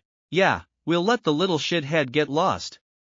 I'm not putting my ass on the line for anyone else but myself. The patrolling thug said as he left, the rest of the team following him. Izuno, huh? Probably a new recruit, seeing as how these guys already know the layout. Since they didn't bother to wait for him, that just proves that he isn't considered one of them yet, Naruto thought as he heard footsteps approaching. He quietly looked around the corner to see a middle-aged man wearing brown pants and a khaki t-shirt holding a lantern as he searched the halls. Damn Shanado, leaving me behind. The man grumbled under his breath as he continued to search with his head cocked to his side. Head cocked to the side, partial deafness in ear. Patrolman, so probably spends a lot of time on his feet. Scent of sake all over his person, so heavy drinker. Naruto thought as he finished his plan. As soon as the man was close enough, Naruto acted. He stepped out from the shadows and punched the man in the ear, and before the man could scream sent a jab to his vocal cords to disable them. With a quick jab to the kidney and a strong kick to the knees, the man fell to his feet. Naruto quickly caught the man and dragged him back to the shadows. While the man was still conscious, he was confused, dazed, and in pain. You have seen what I can do, and I can do a lot worse, Naruto started as he held his hand over the thug's mouth. I will now ask you a series of questions. If you answer them honestly, then I will let you live. Nod once for yes and twice for no. Do you understand? Naruto asked his captive. Good, are there more than 5 guards on patrol tonight? 2 nods. How many? 4? 1 nod. Is Gato's office here downstairs? 2 nods. Is it upstairs? 1 nod. Any guards inside or around? 2 nods. You've been very helpful. Naruto commented. That's why I'll make this quick. Naruto finished as he snapped the man's neck and lowered him to the ground. Due to his form and injuries, man would have been injured for life. Killed for betrayal. And in pain for a few hours until someone found him. That's why I was merciful. Naruto thought as he left the dark corner. He slowly made his way past the first guard patrol through the living room by sneaking through the vast kitchen. As he exited the kitchen, he headed to the stairs. Carefully climbing the flight of stairs, he made it to the second floor, only to see various doors in the hallways. In retrospect, maybe I should have asked which door. Naruto's sweat dropped. He heard low footsteps heading his way and ducked into the first door he could find. Damn it, that Zabuza got taken down by an unknown brat. A loud annoying voice resounded through the door. That must be Gato, Zabuza's employer. Naruto thought as he gripped his bow. He quelled his anger as the voice got further away. And don't let anyone into my office, Gato yelled to the 2 guards in front of his office door. Naruto smirked as he saw the 2 guards grumbling and take their post. He took out a couple of arrows and aimed at their heads. He let the arrows loose and watched as they pierced the heads of the guards. He picked the bodies up and threw them into the nearest closet, then made his way into the office. Gato's office. Gato grew pissed as he heard the door to his office open and close. Damn it, I told you I am not to be disturbed. Gato yelled. Oh, I don't think you meant me. An odd voice replied to him. Gato turned to see a man wearing a black t-shirt and a pair of black cargo pants with an odd vest and a black beret and a face mask. Who the hell are you supposed to be? Me? No one really. Just the one who is going to stop your tyranny? Naruto said as he withdrew a kunai with ninja wire attached to it. Gato's eyes widened and he tried to reach over to the intercom to call in his security detail, only to feel a burning pain in his wrist. He looked to see the kunai piercing his wrist and burying itself into his desk. The next second, the ninja wire was wrapped around him, tying him down on the chair he was sitting on. WH. What do you want? Gato demanded at the blonde Avenger. Simple really. I want to eliminate scumbags like you. Naruto replied. Like me? Gato asked dumbly. Yes, like you. People who think they can throw around a bit of money and do whatever they want. Dictators, power-drunk idiots, if you will. But I realized something a while ago. You aren't working alone. While you may be the head of Gato Shipping, there is still a board of directors who would have no problem continuing in your footsteps. Gato smirked as he heard Naruto's monologue. Yeah, so even if I die things won't change. Gato replied. Oh, but they will. All I have to do is make sure to move the power and not just disable the figurehead. WH, what do you mean? Gato asked. Simple really. Naruto replied as he started looking under portraits on the wall. You're a man who started small and ultimately made your way, according to these pictures. Naruto said as he pointed to a picture of a younger Gato wearing grimy clothes and working in a mine. You know the value of money, so it's very important to you. Obviously, you would rather keep it at the bank so as to keep it safe. But unfortunately, you are still human. Paranoid little creatures we are, no? Naruto asked as he opened the safe. He tapped the safe with his bow. I'm guessing this is where you keep deeds, ownership papers, and a lot more? Naruto asked. Gato simply stared, but then responded. So what? You'll never open it. Naruto smirked as he pulled out a small bottle of alcohol and approached Gato. Dear me, that's a horrible scratch. We wouldn't want that to get infected, would we? Naruto asked as he poured alcohol into Gato's pierced wrist, making him yell in pain. Naruto then unholstered his gun and pointed it at Gato's leg. Let's see how much pain you can stand, Naruto said before firing off a single gun into his leg. Gato yelled out in excruciating pain, but Naruto paid no attention to him. You shouldn't have spread out your security so much. They will take a while to get here, Naruto said as he used a kunai to dig the bullet out of Gato's leg, purposefully digging deeply into the leg to really make him feel it. Now, let's disinfect that. Naruto started, only for Gato to yell no. Please, no. I'll do anything. Gato pleaded. What's the combination to the safe? Naruto demanded 16-24-34. Gato instantly replied. Naruto went to open the safe and got out all of the documents. Good, now you're going to sign here. Naruto said as he pulled him onto a chair and pointed to the transfer of ownership page of the documents. Gato quickly signed it and handed the documents to Naruto. Good, everything seems to be in order. Bye. Naruto said as he began to leave the room. Wait, you can't just leave me like this. I need medical attention. Gato yelled, making Naruto laugh loudly. After what you have done to this country, do you honestly expect any of them to help you? Gato was about to reply, but bit his tongue. Exactly. Now, I can alleviate the pain. Naruto started. Please, anything. Gato begged. Naruto pointed his weapon to Gato's head and fired a single round, piercing Gato's head and ending his life. Before Naruto could say anything witty, he heard shouts getting closer to the office. That's my cue to go. Naruto muttered to himself as he quickly made his way back to the entrance to the catacombs. Catacombs. Naruto swiftly made his way through the catacombs, not even caring about the few scattered guards yelling at him. Before he could get far, a large arm clotheslined him into the ground. I figured you would show up here eventually, brat. A familiar malicious voice stated.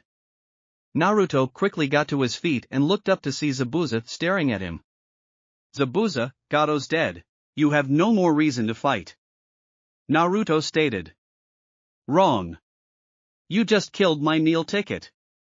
Zabuza said as he tried to unsheath his executioner's blade. What? Zabuza asked as he turned to his blade. The catacomb hall was too narrow for him to be able to successfully withdraw his sword. Before Zabuza could react, a steel-toed boot slammed against his jaw. Zabuza shook his head as he recovered from the impact. Before Naruto could get into a fighting stance, a cold sensation wrapped around his neck. He turned his head slightly to see the hunter Nin choking him with a large, well-woven rope. That's it for this reading. Hit like and subscribe for a free ticket pass going to the different worlds of anime fanfiction. Looking forward to having you on board again.